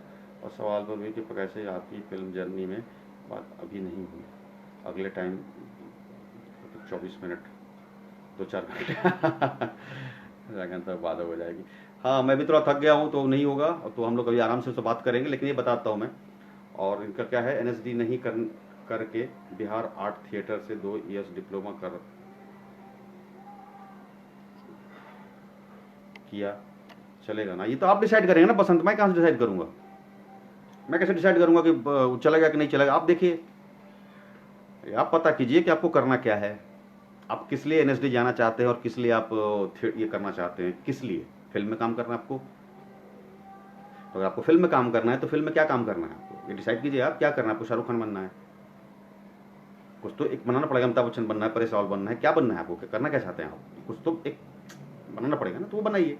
तो इसको जैसे आपको मान लीजिए एक बात करें, शाहरुख खान बनना है, रणबीर कपूर बनना है, तो रणबीर कपूर क्या है वो पता कीजिए। तो रणबीर कपूर में ये चीज़ है, रणबीर कपूर में ये चीज़ है, रणबीर कपूर में ये चीज़ है, रणबीर कपूर में ये चीज़ है। रणबीर कपूर बनने के लिए ये इन चीज़ों की ज़रूरत है। तो वो चीज़ जो है क्या वहाँ मिल रहा है, एनएसडी में मिलेगा आपको, क्या पटना में मिलेगा आपको, ये कौन पता करेगा, आप पता करेंगे, आप समझेंगे इसको। गुरु को ढूंढते मत रहिए हमेशा, आपको गुरु कोई नहीं मिलने वाला है। जाइए खुद ढूंढ के पता लगेगा कि आपको करना क्या, सीखना किससे है। क्या पटना में जो लोग सिखा रहे हैं वो आपको सिखा देंगे कि यहाँ की आपको प्रॉब्लम नहीं होगी, या जो आप चाहते हैं लाइफ में, वो आप पता कीजिए, मैं नहीं बताऊंगा। ठीक है, तो पता है आप कीजिए। पहले तो एक्सेंट हमको बदलना पड़ेगा, हर आदमी को एक्सेंट की बहुत ज़रूरी है बदलना, क्योंकि हम जब हिंदी सिनेमा में काम करने आ रहे हैं तो हमारी हिंदी जो है वो बॉलीवुड की हिंदी क्या है, वो हिंदी होनी चाहिए। क्योंकि आप आएंगे किसी भी स्टेट से, कोई भी आएगा, कास्टिंग की बात कर रहा हूँ मैं, किसी भी स्टेट से कोई भी आएगा, राजस्थान से एक लड़का आएगा, एक बिहार से लड़का आएगा, एक पंजाब से लड़का आएगा, एक साउथ से लड़का आएगा, तो वो इतने सालों बाद जब बम्बई में आएगा तो जो उसकी हिंदी होगी वो वहाँ की हिंदी होगी। पंजाब का लड़का जो पंजाबी एक्सेंट आएगा, राजस्थान का राजस्थानी एक्सेंट आएगा, बिहार का बिहारी एक्सेंट आएगा, तो देखते ही लगेगा कि ये तो बिहारी करेक्टर है। मान लीजिए कि आप बिहार से आए हैं और आपको आपका एक्सेंट वही है, होगा ही होगा, क्योंकि इतने साल से बोल रहे हैं, तो कैसे नहीं होगा भाई, हर का होता है। अभी पंजाब से लड़का आया, पंजाबी लड़का आया, उसके मुंह से पंजाबी निकल रहा, और उसको रोल दे देंगे हम कि ये कहानी जो है वो साउथ की कहानी है, तो मुंह खोलते लगेगा कि तो पंजाब की कहानी है। तो एक सबकी अपनी अपनी हिंदी, हर राज्य की अपनी हिंदी, और एक बॉलीवुड की हिंदी, दोनों अलग है। तो यहाँ बॉलीवुड वाली हिंदी बोलनी पड़ेगी। और बॉलीवुड की जो हिंदी है आज के डेट में, आज से 10 साल 15 20 साल पहले, 25 साल पहले तक मध्य प्रदेश का जो इलाका था, जो खड़ी हिंदी बोलते थे हम लोग, वो बॉलीवुड की पहले थी, आज से 30-40 साल पहले, 30 साल पहले। वो जो हिंदी मध्य प्रदेश वाली हिंदी थी वो बॉलीवुड की हिंदी थी। वो जो बोलता था वो लीड रोल में काम करता था, वो हर सिनेमा में सेट है, वो किसी भी बैकग्राउंड में सेट है, वो हिंदी वाला है, उसके मुंह से हिंदी निकल रही है, एक्सेंट। आज के डेट में ये जो है, अभी जो हमारे बॉलीवुड की जो हिंदी हो गई है वो शिफ्ट हो गया दिल्ली की तरफ। तो दिल्ली से भी आगे निकल गया मेरे अनुसार वो। अभी मतलब दिल्ली और पंजाब के बीच में जिस तरह से हिंदी बोलते हैं, इस तरह से जो बात कर रहे हैं भैया, कैसे हो भाई, सही हो, अच्छा हो भैया, सब अच्छा है भाई एकदम, क्या बताएं आपको, कल तो दिमाग खराब हो गया मेरा। तो ये जो हिंदी हो गई है ना, ये हिंदी साले आज की डेट में हिंदी सिनेमा की हिंदी हो गई है, इसलिए वहां के लोग आते हैं तो हीरो बनते हैं। तो अभी हिंदी की जो डिमांड है, तो आते ही जब हम लोग हमारे एक्सेंट निकलेगा हमारे मुंह से, जैसे आप लोग पटना में नाटक कर रहे हैं, तो हम लोग जो नाटक करते हैं अपने शहर में और उसमें करेक्टर कोई मद्रासी हो, तो हम मद्रासी बना मुंह से बोलते हैं ना। उस एक्टर का काम होता है ना कि मद्रासी कपड़ा पहनाते हैं, काला कर देते हैं, उसको मुंह से बुलवाते भी हैं मद्रासी, ताकि जो दर्शक देखेगा उसको लगे कि मद्रासी हो। तो जो मुंह से निकलता है वो आदमी वही रिलेट कर लेता है, ये एक्सेंट है। तो एक्सेंट जो हिंदी सिनेमा की हिंदी है वो करना ही पड़ेगा, नहीं तो यहाँ आने के बाद जो बेसिक प्रॉब्लम होती है कि हम आए हैं, साला बहुत फाड़ू एक्टर हैं, सब कुछ है, इस साला हमको तो रोले नहीं दे रहा है, सब साला रोले खाली हमको छोटा छोटा मिल रहा है, हमको रोले मिल रहा है चपरासी का, हमको रोले मिल रहा है इस चीज़ का, हमको रोले मिल रहा है इस चीज़ का। तो क्यों मिल रहा है रोल, ये पता नहीं चलता लोगों को क्यों मिल रहा है। क्योंकि जब मुंह आप खोल रहे हैं तो आप नेपाल से आवाज़ आपकी आ रही है, तो नेपाल जब मुंह से निकलेगा, नेपाली एक्सेंट जब आएगा, तो नेपाली एक्सेंट का रोल का हीरो होगा, कौन पसंद करेगा, आप करेंगे, नहीं करेंगे। तो नेपाली टाइप का काम मिलेगा उसको, चौकीदार का काम मिलेगा, तो दरबान का काम मिलेगा, तो इसका काम मिलेगा, ठेला पे चाउमीन बनाएगा वो काम मिलेगा। तो ये मामला है। तो आपको पता ही नहीं चलता कि हमको यही काम क्यों मिल रहा है। हम बिहार से आए हैं तो हम बिहार, हम चला, हमको यही रोल क्यों मिल रहा है हमेशा, आपको नहीं समझ में आएगा। तो सर टेक्निकल प्रॉब्लम इसलिए है क्योंकि आपकी जो एक्सेंट है वो स्वाभाविक है कि आएगी। इतने साल से जो आदमी अपनी एक्सेंट में बात कर रहा है वो 2 दिन में कैसे खत्म होगा, बिल्कुल नहीं होगा। तो वो जब आएगा तो जब आप बोलेंगे तो जो सुनेगा दर्शक, जैसे हम नाटक में करते हैं, तो जो आपका एक्सेंट जाएगा, आप उस प्रदेश को बिलोंग करेंगे ना, या आपको वो करेक्टर ही होगा, तो आप भाई तो बिहारी है। तो कैरेक्टर जब बिहारी होगा तो ही आपको कास्ट किया जाएगा। वो कैरेक्टर जब मध्य प्रदेश वाला होगा आपको नहीं कास्ट किया जाएगा, मध्य प्रदेश का जो होगा वो एक्सेंट होगा उसको कास्ट किया जाएगा। और यही चल रहा है आज के डेट में कास्टिंग में। आज का जो कास्टिंग हो गया है पूरा एक अलग डाटा बनता है, अलग अलग खाका बन चुका है कि भाई ये बिहार से एक्टर हैं, ये मध्य प्रदेश के एक्टर हैं, ये एक्टर हैं, ये एक्टर सब खाका बन गए, पहले नहीं था ऐसा। तो सब प्रदेश के खाका बन गए, जैसे आए हाँ भाई कहानी क्या है, तो ये है वो है, 4 बिहारी है वहाँ पे और करेक्टर के 4 बिहारी टक से तो बिहारी खोलता है, ऐसा नहीं कि किसी को ढूंढ के करेंगे, वो सब बिहार का सेक्शन खुलेगा और बिहार सेक्शन ही जाएगा बिहारी करेक्टर में। पंजाब के लड़के हैं तो पंजाबी लड़के का सेक्शन खुलेगा। यही हो रहा है, अच्छा है बुरा है इस पर बहस करने का कोई फायदा नहीं दोस्त, क्योंकि ये चल रहा है यही। तो ये बहुत ज़रूरी है, कास्टिंग के लिए बताया मैं। सबसे बड़ी ज़रूरी चीज़ ये है कि सबसे पहले इसका ध्यान देना पड़ेगा कि आपको पता भी नहीं चलता कि हम आए हैं बढ़िया काम करने के लिए, हमको मिलता ही है सेलेक्ट, ज़िंदगी में बिहारी रोल मिलता है। राजस्थान वाला मेरा दोस्त सब बोलता है लोग कि ज़िंदगी में जब देखो तो सर राजस्थान के रोल देते हैं हमको। तो राजस्थान का रोल इसलिए नहीं देते कि आप खराब आदमी हैं या राजस्थान से नहीं, आप मुंह खोलते हैं तो राजस्थान टपकता है, तो टपकेगा, क्योंकि इतने साल से राजस्थान बोल रहे हैं, आप पैदा वही हुए राजस्थानी बोल रहे हैं तो टपकेगा। तो आपका डबल मेहनत है कि ये टपके, इससे कोई दिक्कत नहीं है, लेकिन जो हिंदी सिनेमा को चाहिए टपकाने का, बाकी दूसरा रोल जो की डिमांड है कैरेक्टर की, जो एकदम सार्वभौमिक है, चारों तरफ किसी भी कैरेक्टर में फिट है बॉस, तो फिट है बॉस के लिए जो हिंदी चाहिए, हिंदी सिनेमा को जो हिंदी चाहिए, बॉलीवुड को जो हिंदी चाहिए, वो हिंदी आपको अपनी जबान पे लाना ही पड़ेगा। उसके बाद आपका, उसके बाद की बात देखते हैं क्या है। पहले तो ये मामला यही अटकता है, फिर टैलेंट होता है, फिर आप अपना ऑडिशन देते हैं, ऑडिशन दीजिए तो डायरेक्टर जो कास्टिंग डायरेक्टर है वो जो कहता है उसको बहुत गौर से सुना जाए, वो जो कहता है वही करना है आपको। क्यों? क्योंकि उसको डायरेक्टर ने दिया होता है निर्देशन कि बॉस मेरे को ना ऐसा चाहिए, मेरे को यही चाहिए। मुझे नॉलेज है, मैं उस बेस पे बात कर रहा हूँ, क्योंकि मैंने गैंग्स ऑफ वासेपुर का लोकल कास्ट किया है मैंने, बनारस इलाहाबाद और वहाँ के जो लोकल, जो आप देखे होंगे गैंग्स ऑफ वासेपुर फिल्म में, जो छोटा छोटा 4-4, 5-5 सीन, 3-3 सीन वाले जो लोकल कास्ट हैं सब, वो सब मैंने कास्ट किया है, तो मुझे पता है।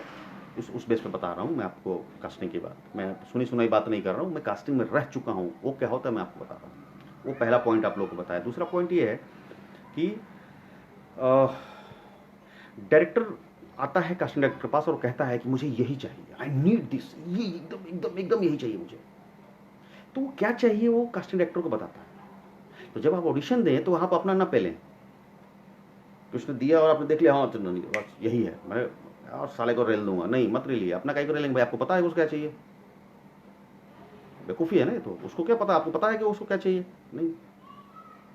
तो आप कास्टिंग डायरेक्टर से पूछिए, वो कास्टिंग डायरेक्टर आपको बताएगा कि सर ये मुझे चाहिए, तो वो जो कहेगा आपको वही करना है।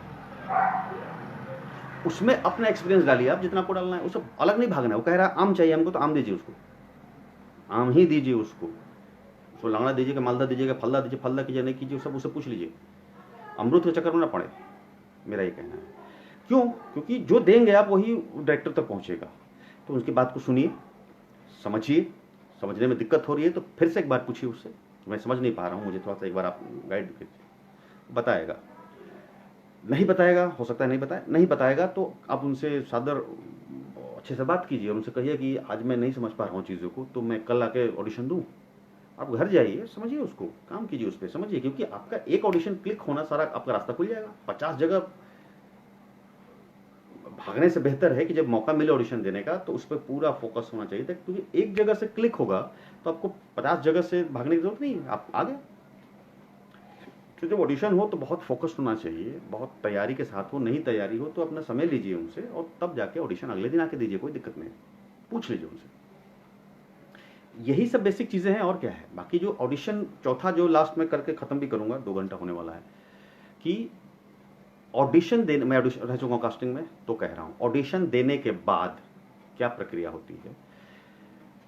पहले एक छोटी सी बात बताता हूँ। जब डायरेक्टर कास्टिंग डायरेक्टर को अप्रोच करता है तो यही कहता है, सारे डिस्क्रिप्शन के साथ आता है कि मुझे ये जो कैरेक्टर है ना, ये जो कैरेक्टर है ये मुझे चाहिए एकदम अक्षय कुमार जैसा। अक्षय कुमार कौन? जो उस फिल्म में दिखा है। तो अक्षय कुमार नहीं चाहिए उसको, अलग अलग अक्षय कुमार, उस फिल्म का अक्षय कुमार चाहिए। सैफ अली खान जैसा चाहिए जो विनोद एजेंट में है, एजेंट विनोद में है। एकदम वो लुक बताता है, डायरेक्टर जो होता है वो लुक बताता है, वो टैलेंट नहीं पूछता, कास्टिंग डायरेक्टर को टैलेंट नहीं बताता, वो लुक कहता है कि मुझे ऐसा चाहिए। तो सबसे पहले कास्टिंग डायरेक्टर, जब डायरेक्टर से उसके हाथ में जब जिम्मेदारी मिलती है तो वो सबसे पहला काम करता है कि जो डायरेक्टर ने लुक बताया है, लुक कि वो बंदा दिख कैसा रहा है, वो कैरेक्टर चरित्र दिख कैसा रहा है, दिख, वो दिखने वाले लड़कों को ढूंढते हैं कास्टिंग डायरेक्टर। जो दिखने वाला टैलेंट अभी है नहीं रास्ते में, जो जो दिखेंगे उनको बुलाया जाएगा। ये प्रोसेस है। उसके बाद जो आते हैं तो उसके बाद लोगों से इंट्रोडक्शन ले आता है, जो उस तरह का जो करेक्टर विजन है, डायरेक्टर का जो विजन है, तो चेहरे पे अभी भी टैलेंट की बात नहीं आई है, अभी चेहरे लुक की वजह से सबसे पहले बुलाया जाता है। तो इंडस्ट्री में टैलेंट की वजह से नहीं बुलाई जाती है ऑडिशन के लिए, लुक की वजह से बुलाई जाती है। ये एकदम क्लियर हो जाए आप लोग। उसके बाद 40 लोग उसमें से ढूंढते हैं, 40 लोगों से इंट्रोडक्शन लिया जाता है कि अपना अपना इंट्रोडक्शन दीजिए। तो जब इंट्रोडक्शन 40 लोग देते हैं, तो जब कास्टिंग डायरेक्टर टीम बैठती है शाम को, तो उसमें से 25 ऐसे ही गायब हो जाते हैं। देख के लगता है कि चुतियाँ हैं, क्या न बोलने आता है, चले ऐसे क्या। एक रिदम होता है एक्टर, जैसे गाने का एक रिदम होता है, वैसे जब आदमी बात करता है तो एक रिदम होता है। एक्टिंग का भी एक रिदम होता है, तो कान को नहीं खटकता है। ठीक है, अब बच के 15, उन 15 को डायलॉग्स दिया जाएगा कि ये रहा, सिर्फ आप लोग तैयार करके आइए। वो 15 जब करके आएंगे तो उसमें से 10 ऐसे निकल जाएंगे। क्यों निकल जाएंगे? खराब इसलिए नहीं, बेस्ट 5 निकाला जाता है, यही होता है। तो अब बेस्ट 5 बच गया, उनको फिर सेकंड राउंड ऑडिशन होता है। उसमें से 3 या 4 को जो होता है, या 5 को भी, ये कास्टिंग डायरेक्टर के पास 5 4 एटलीस्ट 3 तो होता ही होता है, 3 या 4 तो ऑप्शन हर करेक्टर का कास्टिंग डायरेक्टर बैकअप में रखता है। तो 4 उसने एक करेक्टर के लिए 4 लोगों को रख लिया। ओके, एक करेक्टर गया, एक करेक्टर गया, ये करेक्टर गया, सब हो गया। उसको डायरेक्टर्स जब मीटिंग होती है तो डायरेक्टर को बताएगा कैसे, ये जो करेक्टर आपने डिस्क्रिप्शन दिया था कि वो सैफ अली खान जैसा दिखेगा, एजेंट विनोद का, तो ये वाला है, दिखेगा। अब वो दिखाता है, कास्टिंग डायरेक्टर दिखाता है डायरेक्टर को, और डायरेक्टर देखता है, जैसे हमारे घर में शादी के लिए लड़कियों का फोटो आता है ना, लड़का जब जवान हो जाता है तो शादियों के लिए फोटो आता है, तो लड़का आराम से फोटो उठाता है, देखता है कि अरे नहीं नहीं, ये लड़की ठीक नहीं है, सब कुछ चाहिए देता। और दूसरा सेम प्रोसेस होता है कास्टिंग का। डायरेक्टर साहब बैठते हैं, डायरेक्टर साहब जो के पास 4 ऑप्शन है, उन चारों ऑप्शन में उनको पता नहीं कौन पसंद आ जाए, जो उनके दिमाग में चल रहा है, उनका जो विजन चल रहा है, जो वो देख रहे हैं उस चरित्र को, उन चारों में से उनकी पसंद है, और उसमें से एक कहते हैं वो कि ये चाहिए मुझे। तो कास्टिंग डायरेक्टर बोलता है कि ठीक है, ओके, दूसरा बाकी अगर ये नहीं अवेलेबल है तो ये चाहिए, अगर ये अवेलेबल नहीं है तो 1 2 3 4 5 का एक रेशियो बन जाता है कि 1 नंबर पर एक्टर ये है, 2 नंबर ये है, तो पहले वाले को अप्रोच किया जाता है। यही सारी कास्टिंग का प्रोसेस है, जान लीजिए। उसके बाद पहले वाले को कॉल किया जाता है, कहते हैं कि भाई ये फिल्म कर रहे हैं तो आप करेंगे, तो हो सकता है कि वो डेट अवेलेबल नहीं है, इसलिए ऑप्शन रखा जाता है। दूसरे वाला हो सकता है कि पैसे पर तैयार ना हो, तीसरा वाला कहेगा कि नहीं मैं करना ही नहीं, साले मेरे को छोटा कैरेक्टर है, चौथा वाला पता नहीं क्या बोले, इसलिए 4 ऑप्शन रहता है कि एक कोई फंस जाए। ठीक है, तो ये ऐसी होती है कास्टिंग, यही प्रोसेस है। इसको अच्छा है कि बुरा है कि दिस है कि दैट है, इससे कोई मतलब नहीं। तो एक बात तो आपको बता दिया। दूसरा बात है कि ऑडिशन में आप पूरी जानकारी लीजिए, ध्यान दीजिए, अपनी जितनी बेस्ट है अपना बेस्ट देख जाइए और भूल जाइए। क्यों भूल जाइए? क्यों आपको कहानी बताया मैंने? क्योंकि आपके देने के बाद आपके हाथ में कुछ है ही नहीं कि आगे का आप फाइल बढ़वा दीजिए। आप मतलब आपके हाथ में है कि जो आपने ऑडिशन दिया उसको कास्टिंग डायरेक्टर आगे बढ़ाए? आपके हाथ में है कि वो जो डायरेक्टर देखेगा तो हो ही जाए? हाथ में है नहीं। क्यों नहीं है? ये उसके पसंद पे, इसमें कोई किस्मत नहीं है। इट्स अ प्रोसेस, कोई किस्मत नहीं, ये उसका पसंद। तो जब तक आप एक रिप्यूटेड एक्टर नहीं हो जाते, जब तक आप एक प्रूव्ड नहीं कर पाते आप अपने आप को, जैसे मैं अभी बता रहा हूँ, मतलब अभी मेरी वो हो चुका हूं, अभी भी कई जगह मुझे ऑडिशन, मैंने शेरनी के लिए ऑडिशन दिया है,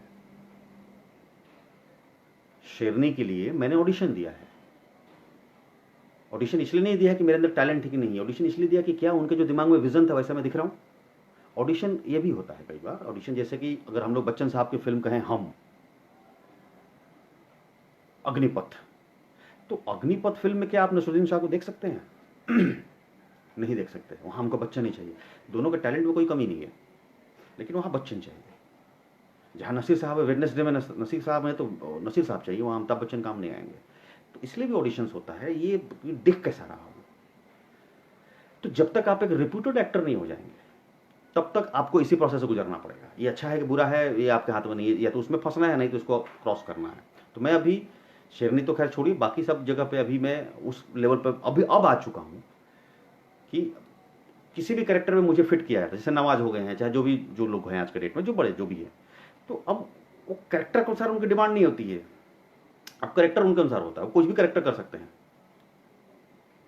तो जब तक आप वो नहीं बन सकते जहाँ पे आपको डिग्निटी मिल जाए, जहाँ पे अब आपको करेक्टर के दायरे से बाहर निकल जाना पड़े, करेक्टर आपके अनुसार हो जाए, जब तक आप उतना बड़ा नहीं बनेंगे तब तक आपको इसी प्रोसेस से गुजरना पड़ेगा जो आपके हाथ में नहीं है। बस इतना ही कहूँगा मैं, और तो ज़्यादा इस पर ध्यान देने की ज़रूरत नहीं। अपना बेस्ट कीजिए और भूल जाइए उसको, क्योंकि अगर आपको ज़रूरत पड़ेगी तो अगर आपको डायरेक्टर ने कहा यस, तो कास्टिंग डायरेक्टर आपको पताल से ढूंढ के लाएगा। तो वो जो पीछे रह के हम दिमाग ख़राब करते हैं अपना कि साला फ्रस्ट्रेट हो गए हैं हम, ये हो गए हैं, वो हो गए हैं, ऐसा हो गया, किस्मत मेरे साथ नहीं दे रही है, ऐसा नहीं हो, अरे घंटा आपके हाथ में नहीं है। अंदर खेला कुछ और चल रहा है, सोच रहे हैं साला ये हो रहा है कुछ और, तो कुछ और होता है। चलो, और बात पूरी हो गई, अभी ख़त्म करते हैं। 2 घंटा ऑलमोस्ट हो ही गया। तो मुझे लगता है कि शायद आप लोगों को बहुत कुछ सीखने को मिला होगा, कुछ जानने को मिला होगा। अनुभव कभी बेकार नहीं जाता। बट मैं लास्ट में यही कहूँगा कि आप लोग, ये मेरा अनुभव था, ये मेरी सोच थी, ये मेरी जानकारी थी, ये मेरा अप्रोच था। इसमें से जो आपको अच्छा लगे वो लीजिए, फॉलो मत कीजिए। आप अपनी धारणा, अपना अप्रोच स्वयं बनाइए। और थैंक यू वेरी मच फिर से एक बार जो भी सुन रहे हैं लोग, और पूरी द ड्रीमर टीम को, और सम्राट तुमको भी थैंक यू वेरी मच। और मस्त रहिए, स्वस्थ रहिए, आपको दिमाग मेहनत कीजिए, हो जाएगा, कोई बड़ी बात नहीं है। एक्सेंट बहुत ज़रूरी है। चलिए बाय बाय, टाटा। कुछ और है क्वेश्चन? नहीं, चलिए Tata, thank you very much, thank you.